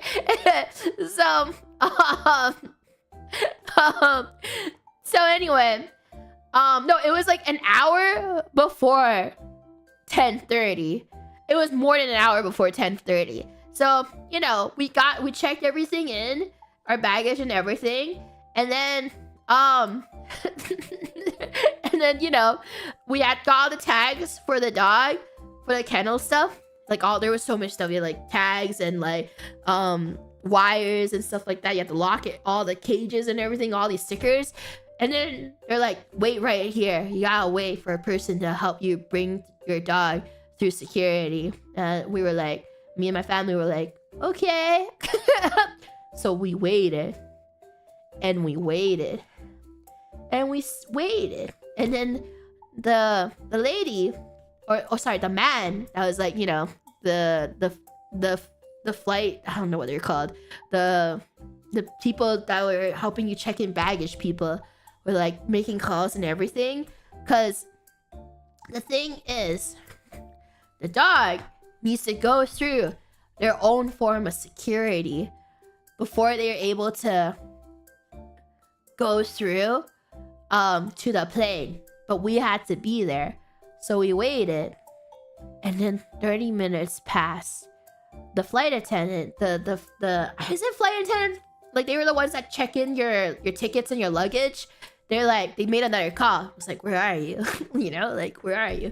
So then we're like, oh, and then finally, a guy pushing cart came over. And yeah, they need to ask my dog some questions. They want to know, where is he going? Like, why are you going there? Yeah, so the airline said, sorry. So then, you know, a guy came over with a cart. And he's like, all right, we're here. So we're like, where do we go? Yeah, they're like, okay, you have to take your dog over there, like pointing vaguely. So we were so confused. My family and I were so confused. By the way, like, you know, there is 30 minutes have passed by then. So we were very confused. We're like, okay.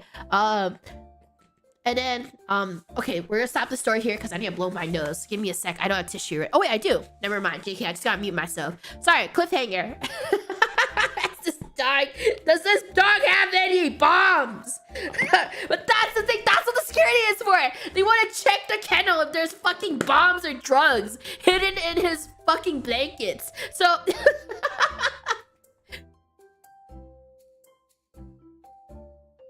what the fuck the dog is doing? The dog is the bomb. So anyway, that was the whole point. Anyway, so yeah, is my dog a terrorist? So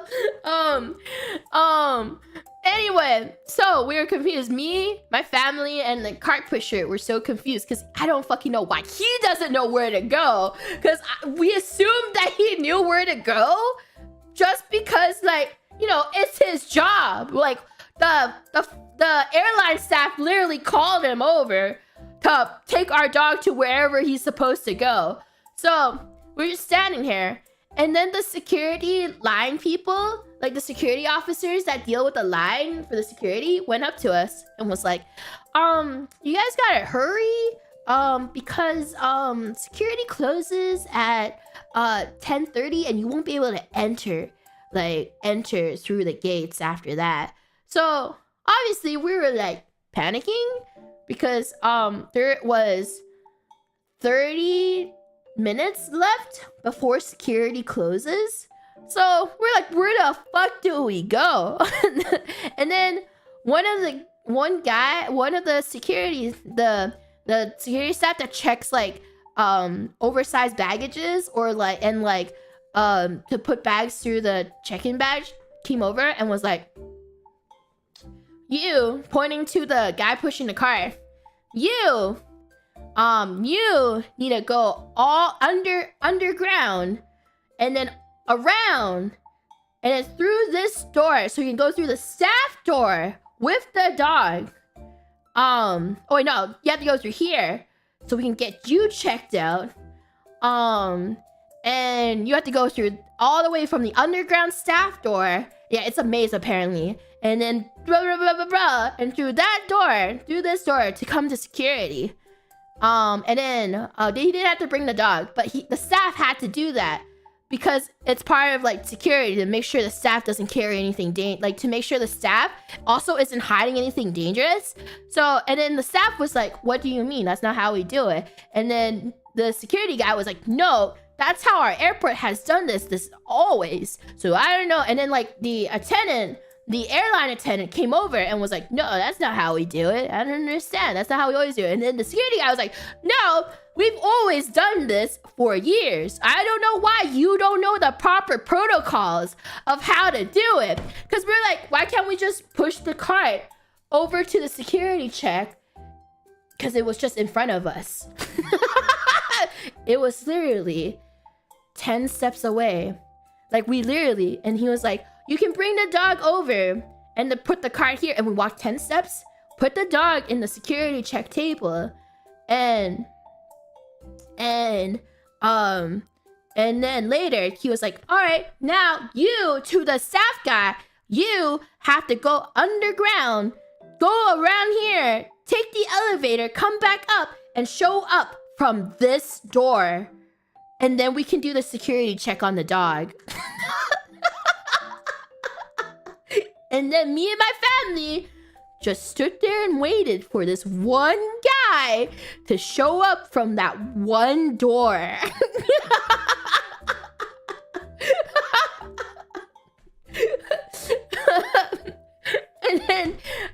pointing out, it's like, it's protocol. Like, you have to do it. We've done this. Is how we do all our pet checks.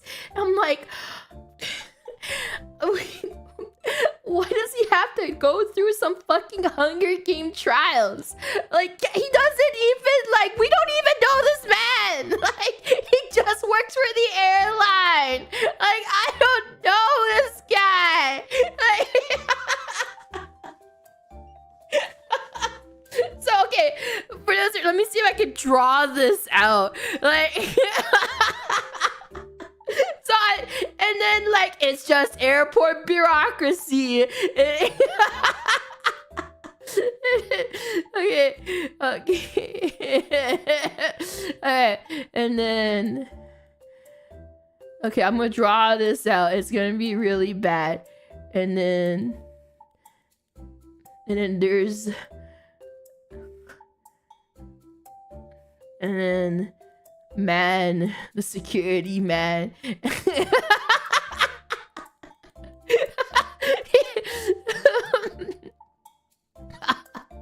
Okay, so let me draw this out.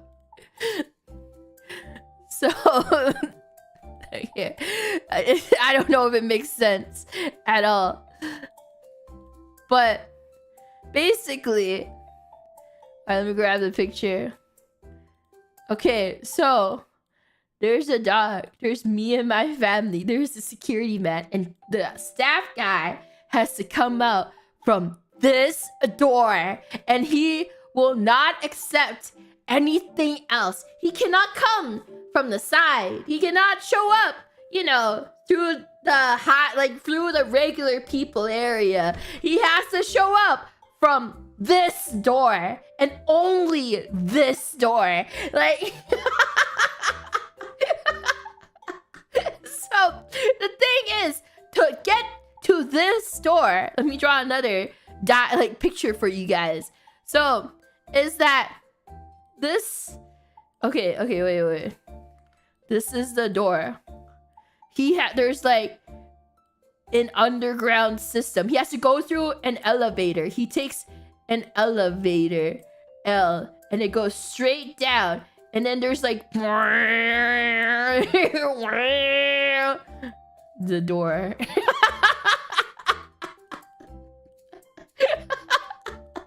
From what he was explaining, okay, and then first elevator. There you go. He has to go through first elevator and then to the second elevator. And then this is the dog. Sorry, I'm not drawing anything yet. Alright, there you go. I'm not showing anything yet. Okay, here you go.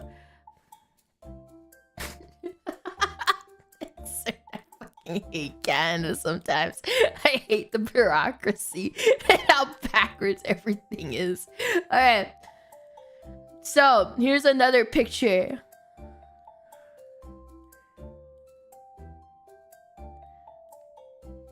So, to illustrate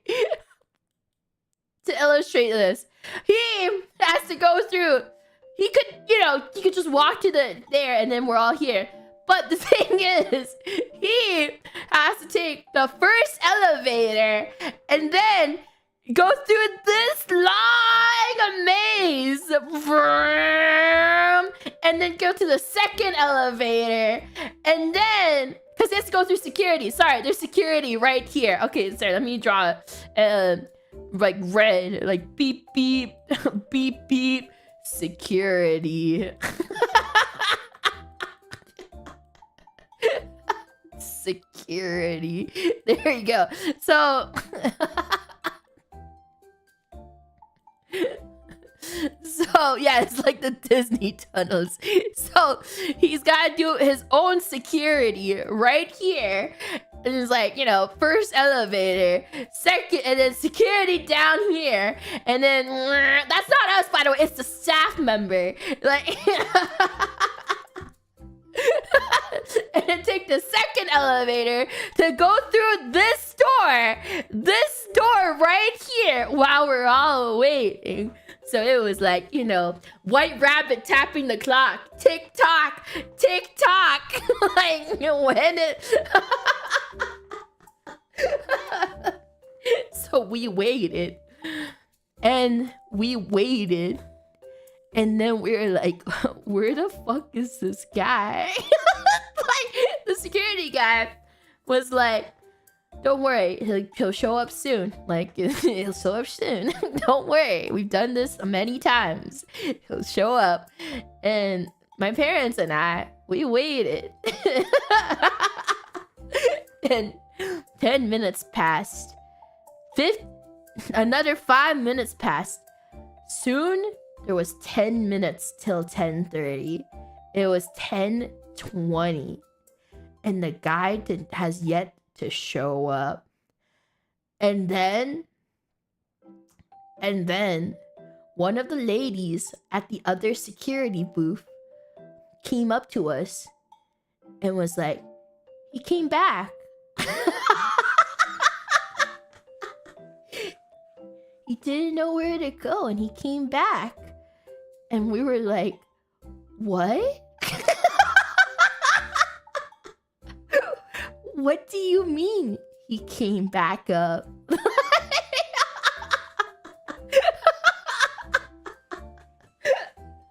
So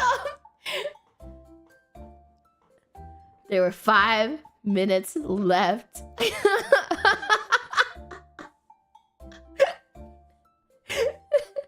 And the security guy was like, okay, let me get the flight attendant to stay on standby. Because, like, the thing is, while we were waiting, he was like, I'll just do the security check now. And then all we have to do is wait for him to show up and we can drop the dog in the cart and he can take it to the plane. So we're like, okay. So he was just literally, you know, like, it wasn't even that complicated of the security check. Like, all he had to do was just pat the bed to make sure we didn't fucking sneak any. He wasn't even touching the dog. He didn't care if the dog had a goddamn bomb or drugs up his ass. He was making sure that the bomb and the drugs was not in the bed. That's it. And so there's just patting the bed and making sure. And it was like, you know, we were like, hold your dog. And we're like, okay. And then he was just patting the bed and everything. And it was done in like 3 minutes, like 3 to 5 minutes. He didn't care if the dog had anything. Like, just as long as it's not in the bed or in the kennel. And then we put the dog back into the kennel. And then we're just waiting for the staff guy to push our dog through like the security area to the plane. And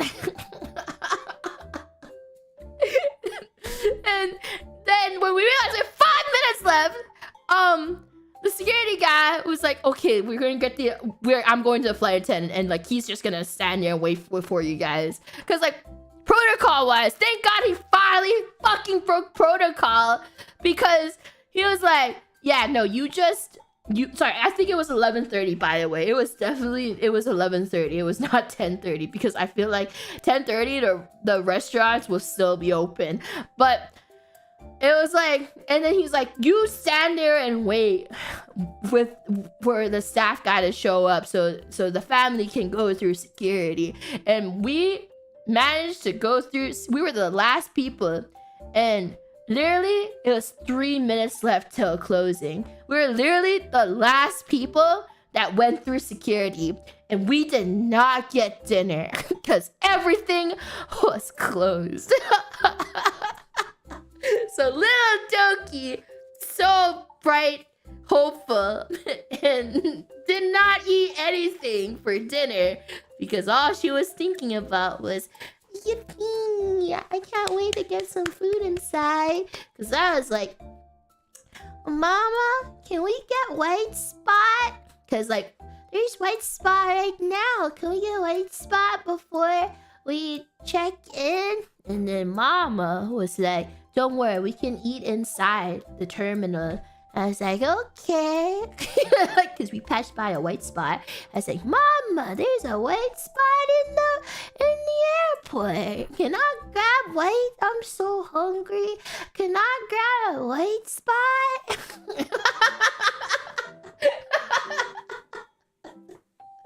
I'm so sorry, little turkey.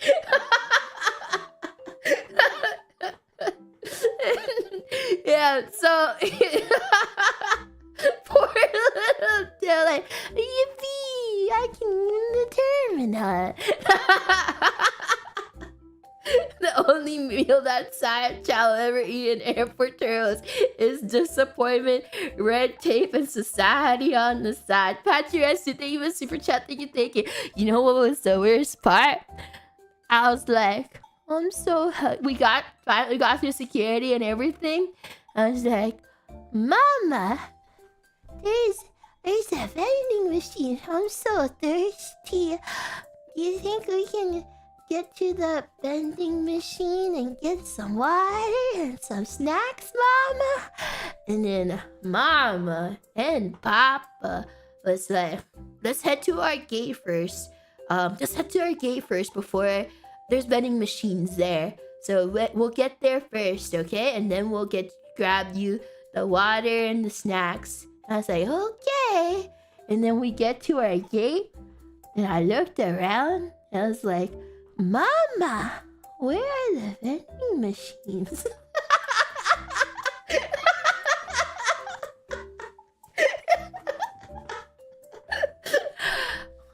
Where's the vending machine, Mama?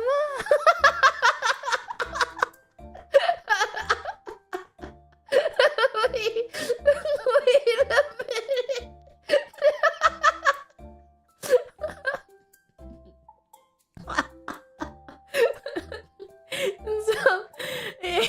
Yeah. So, and then Mama and Papa were like, don't worry, there's food in the airplane.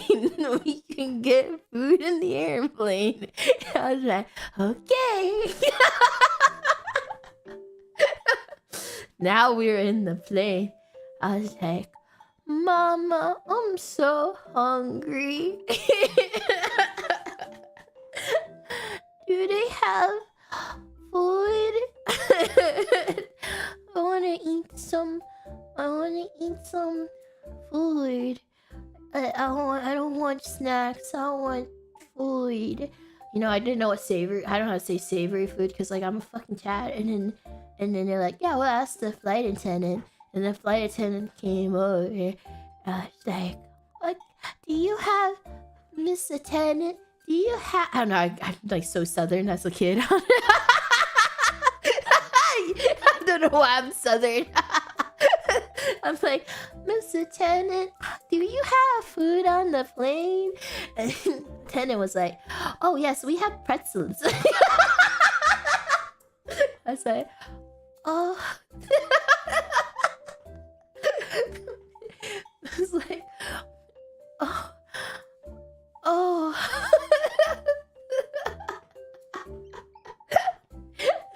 Oh, you have like real food? Then the flight attendant was like, oh yes, we're gonna be serving breakfast in like 4 hours. Tiny hungry Doki was like, Mom.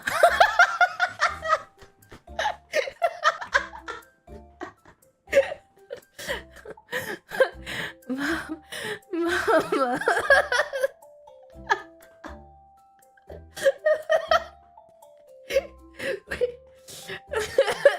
I'm so hungry.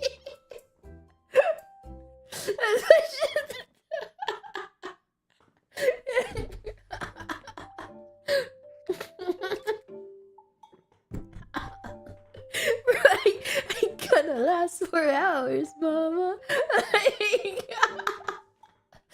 I was like, I guess I'll take the pretzels. And even by the way, guys, I don't like pretzels. I never liked them. I don't like the taste of pretzels. It's just so bland. It's so...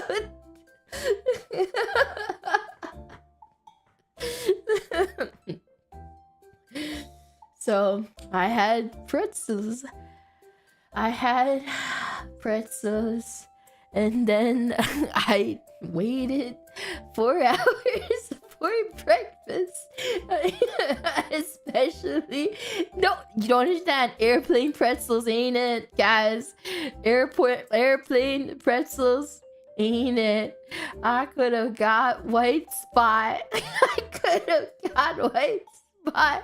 Instead, no, it's the hard airport pretzels too. It ain't it. It's not good. Like, what's the deal with airplane food? The swords, and thank you for the super chat. Thank you. Patsuretsu, thank you for the super chat. Thank you. The only meal that side child will ever eat in airport terminals is disappointment, red tape, and society on the side. Javier, thank you for the super chat. Thank you. In Puerto Rico, it's pass your bag through an agricultural check, then drop off your packs, then go through TSA. Thank you for the super chat. Thank you. Oh, Psycho, thank you for the super chat. Thank you.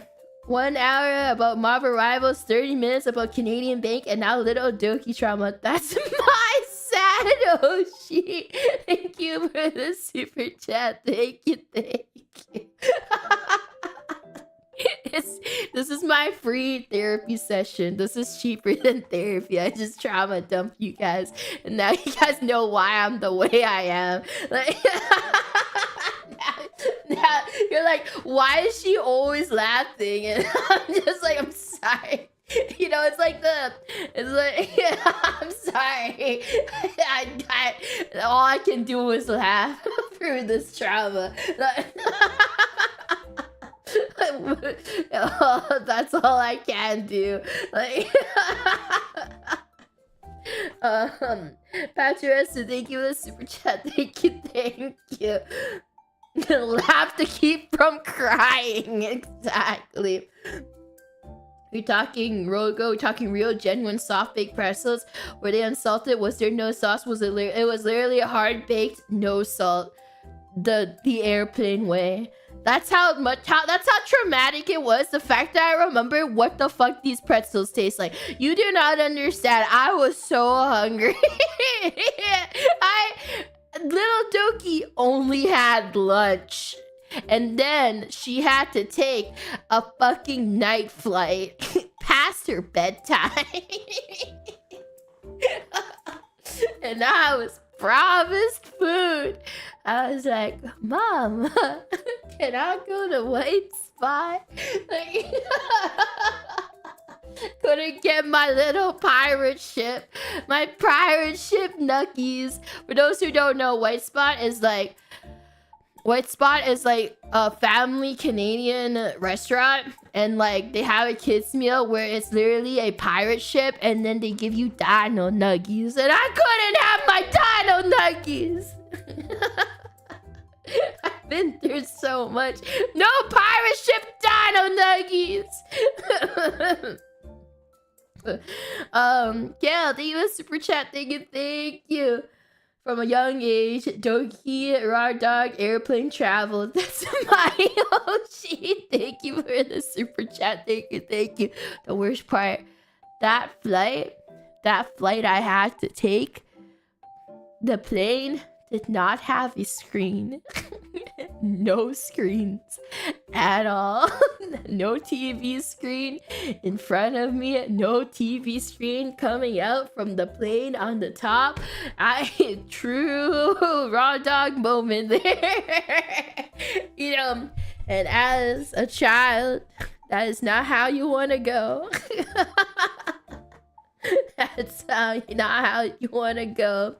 No name. Thank you for super chat. Thank you. Thank you. Suffering builds character. I have so much character.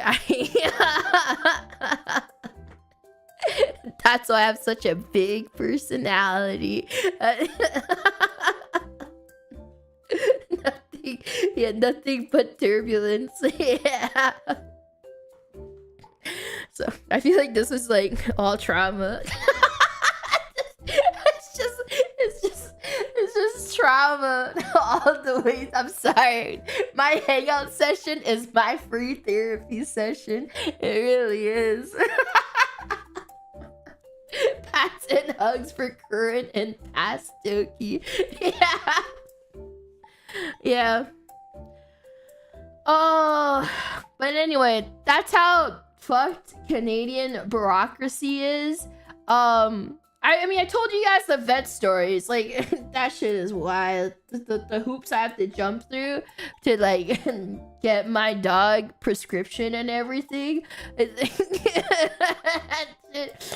the way, I recently learned that Canadian... I thought, guys, I thought Canadian Amazon... Oh my gosh. Okay, so I found out the difference between, like, Canadian Amazon and American Amazon. So, like, one of my friends, they were asking me about, like, the dog food that I have to, the special diet. And they're like, oh, what kind of, like, dog food? Because they were planning on putting their dog on a special diet as well. So they were, like, asking what brand it was. And I was like, oh, it's Hills. That's the brand I use, and my dog is on kidney care. And then they're like, oh yeah, I'm gonna try and order it, because I was like, you can just order it off of Amazon, because that's what I do. And they're like, oh, okay. So they try to order it off of Amazon, and then they're like, wait, it says I need, like, a prescription from my vet. I was like, what the fuck? You know, like, what do you mean? So apparently, special diets for dogs or cats in America, your vet has to prescribe it to you. But in Canada, they don't fucking care. Just order it off of Amazon. yeah. So, like, you have to, like, grab a special number from your vet to, like, be given permission to order, like, special food for your pets in America.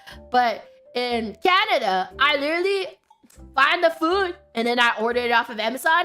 I get it in 1 to 2 days. Because our food, it's not a prescription, you know? It's just, like, recommended. They're like, yeah, we recommend you get this dog food. And then, like, I just order it. You can't just, that's, like, it's so weird. I was like, what? Like, I just buy it off of Amazon. It comes in 1 to 2 days. Like, it's so, but the thing is, it's so weird. It's so weird. Like, there's, like, certain things you can't just order off of Amazon Canada, and certain things you can apparently in America. It's, like, so weird. Because in Canada, there are, like, you know, medication and like, not like, you know, bad drugs, but like medication drugs that you have to be prescribed on, or you have to prescribe to get it. And, like, you can't get off the counter or anything. Like, you actually have to ask the pharmacist to, like, grab, like, some certain medications or some certain, like, special drugs, monitor drugs, or anything, like, from the pharmacist to be able to purchase it, because it's all, like, locked, like, behind counter. But then I found out, because, like, one time, similar story, they were asking me about certain medication. I forgot what it was. And I was like, oh yeah, I can, yeah, you can just grab that. You get it, like, you have to ask the pharmacist to be able to, or get it prescribed. And they're like, oh, I could just order it off of Amazon. And I was like, what? What do you mean by that? Yeah, see? Comes in, like, 1 or 2 days. It's just on Amazon. I was like, what the fuck do you mean? I have to walk to the pharmacy and ask if they have it in stock, and then, like, purchase it at the pharmacy. I was like, what do you mean you can just order it online? Yeah, someone was like, yeah, apparently, what was it, melatonin? For melatonin in Canada, you can't just Amazon order melatonin. you have to get that, like, cause you know, you have to ask the pharmacist, like, to be like, oh yeah, I would like to have some, but like, in America, you can just Amazon order it.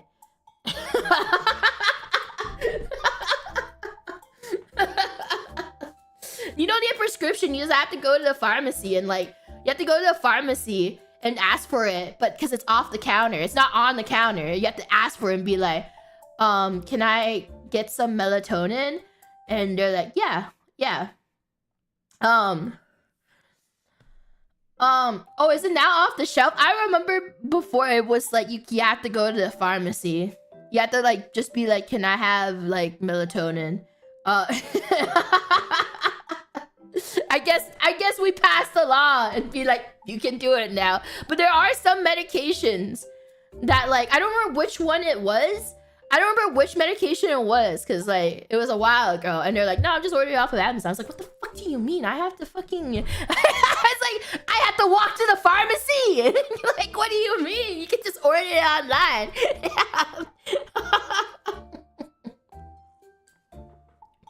Yeah. So like, it's fucking weird. I hate Canada bureaucracy, but like sometimes it's good. Sometimes we have some positives, like, you know, we can order dog food online. Like this is the thing I don't understand. We need a prescription, like in America, you need a prescription for dog food, but like who the fuck cares about human medication? Who the fuck cares about human medication? Like it's just no, but the thing is, you can order dog food online, but like it has to be prescribed, like the special diet ones. The special diet ones, it has to, you have to get your vet to like prescribe you the special food. But in Canada, that you don't do that. You just fucking order it online. Like the vet just recommends you the food, and then literally on Amazon, 2 to 3 days, it's over. Like I don't have to give them any information. It just arrives. But in America, it's like you have to jump through so many hoops to give your dog special food. But then like if you want to order like medication or like any special type of drugs for like, you know, like the actual, not the illegal ones, the legal ones, the pharmaceutical drugs, like you could just order that off of Amazon. Who the fuck cares? Like yeah. Who the fuck cares? Yeah. Yeah, thank you for the super chat. Thank you. TSB collab tomorrow? Oh, it's not tomorrow. I think it's the day after tomorrow. Unless you're like so it's on Thursday? Yeah, it's on Thursday. Thank you for the super chat. Thank you. What's the story behind the name? For those who've never heard of TSB, the team, it's Team Snakebite. So the name is Team Snakebite, and the team name came from it was part of an Apex tournament, and it was based, we had other names at first. There was other names, and then I asked a very important question, because I used to ask this question a lot to my homies, because I want to know if they're a true homie or not, you know? Like, this is the only question. This is a question that you ask people to know if they're a bro or not, if they're a real homie. And it's basically like, if a snake bit your dick, would you suck the poison out of the dick? Like, or let your homie die? So obviously, this is like the only question you ask. Like, it's the ultimate vibe check, you know? Like, it's the ultimate bro check to see if like he's a real homie or not. So I asked that question, and then we were like, we were brainstorming names before, and I'm like, and then we were like having a huge debate and everything, because Axel wouldn't do it, and he still wouldn't. It's been years, and he still wouldn't save a homie. He was like, I fucking let that guy die. He's like, I ain't sucking poison out. Like, it is like, fuck that shit. And I was like, bro, that ain't cool, man. And then I was like, guys, what do we call ourselves? Team Snakebite.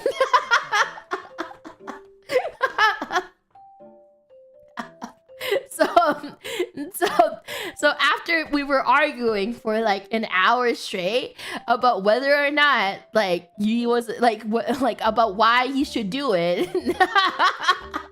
And then we were talking about like copy pasta, and then the chat started spamming like, do not wallow, TSB is here to swallow. If he's low, then you gotta blow. For a win to keep, you gotta go deep. Our throats will get till we get the bag. So like when we're in the tournament, people will start like spamming this to cheer for us on like broadcasts and stuff, because you know that's what people do back then, like, you know, like copy pasta.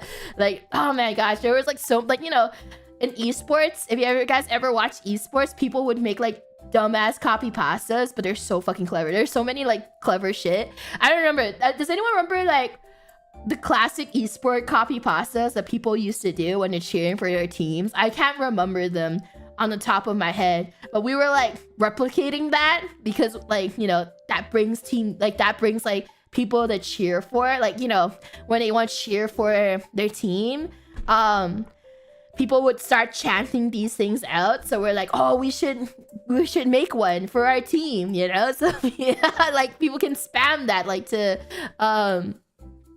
spam this pine to help C9, like shit like that, like yeah, spam this noodle to help Skadoodle. Like people would spam that in esports. So like in like esport tournaments, like in any game, like League, Counter-Strike, Overwatch, like shit like that. So we're like, oh my god, guys, we should do something similar for our team, like, cause so to bring up like team spirit for like people who want to cheer for us.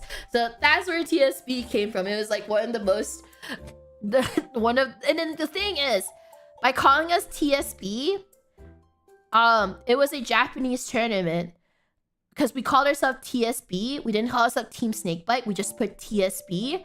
So the Japanese viewers and the Japanese commentators did not know the context behind our names. so they don't know why the fuck we called ourselves TSB, because like we gave zero context, because we didn't explain it, like because we were just called TSB. So they're like, oh, TSB, you know. So there was like no actual context, so people were like, oh, it's so say so, it's so normal. But the English speaking side knows the real story. They know why we were called TSB in the true context. So the Japanese side didn't know why. They just thought it was, oh, TSB, you know, just TSB. Little do they know. Yeah. One of the commenters praising how cool the name was, because it sounded cool, you know, TSB. But then we're actually called Team Snakebite because we're like, will you suck your would you suck the poison out of your homie's dick? Like, it's like Sweet Summer Child. You don't know the real context. Do they know? They didn't know. So that's the context of TSB. It was honestly one of the greatest group names I've ever came up with. To be fair, chat came up with it, but I stole it and took credit. Because I was like, I looked at chat and someone was like, you should call yourself Team Snakebite. I was like, oh my god, guys, we should call ourselves Team Snakebite. I don't even know which chatter said that too. The credit's mine though. Like, I saw it in chat.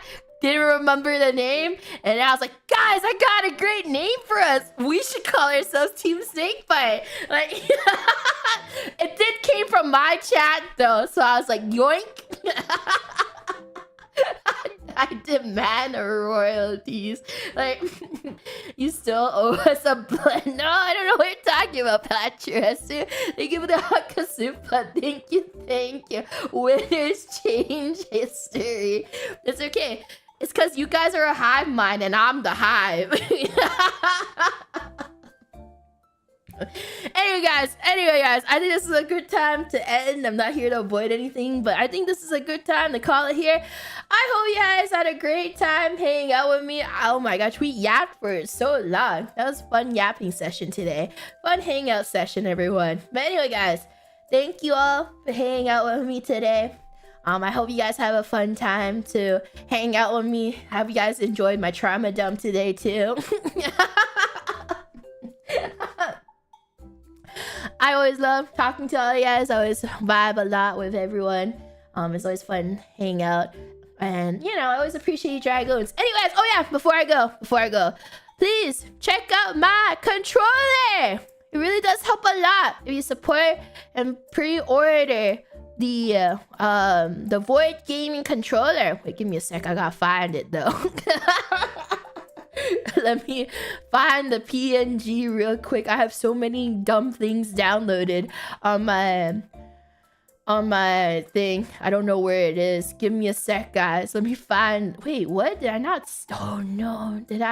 Where did I save it? When did? Oh my god, there's so many things that I save. Wait, sort by date modify. I thought I have a PNG of this. Oh wait, it's because it's in my thumbnail. Sorry. I'm a little cuckoo today. Where is it? Wait, guys, don't go yet. Don't go. I have to ship. Guys, please don't go. Oh, there it is. I found it. All right, there you go. The Dokibird controller. Guys, please, we have a week and a half left to pre-order it before it's gone. So please, pre-order. Yeah, pre-order your very own Dokibird controller. If we get enough orders, we might be able to do other types of controllers. Wink, wink, wink, wink. Okay, I'd say wink, but I'm not winking. Wink, wink, wink, wink. Alright, here, let me... So yes, please pre-order. This controller really does help me out a lot. Also helps out our collab partner here as well. So yeah, please feel free to pre-order this. It really does help out a lot. And you know, if this does well, we'll have more opportunities in the future for more cool merch. So please, we have a week and a half left. So place your orders before it's gone. Yeah. Hey guys. As always, everybody, stay hydrated, posture check, get up and move around to get that blood flowing. And you step for me, head to bed, cause you deserve it. I'll see you guys next time, everybody. Bye, guys. Bye.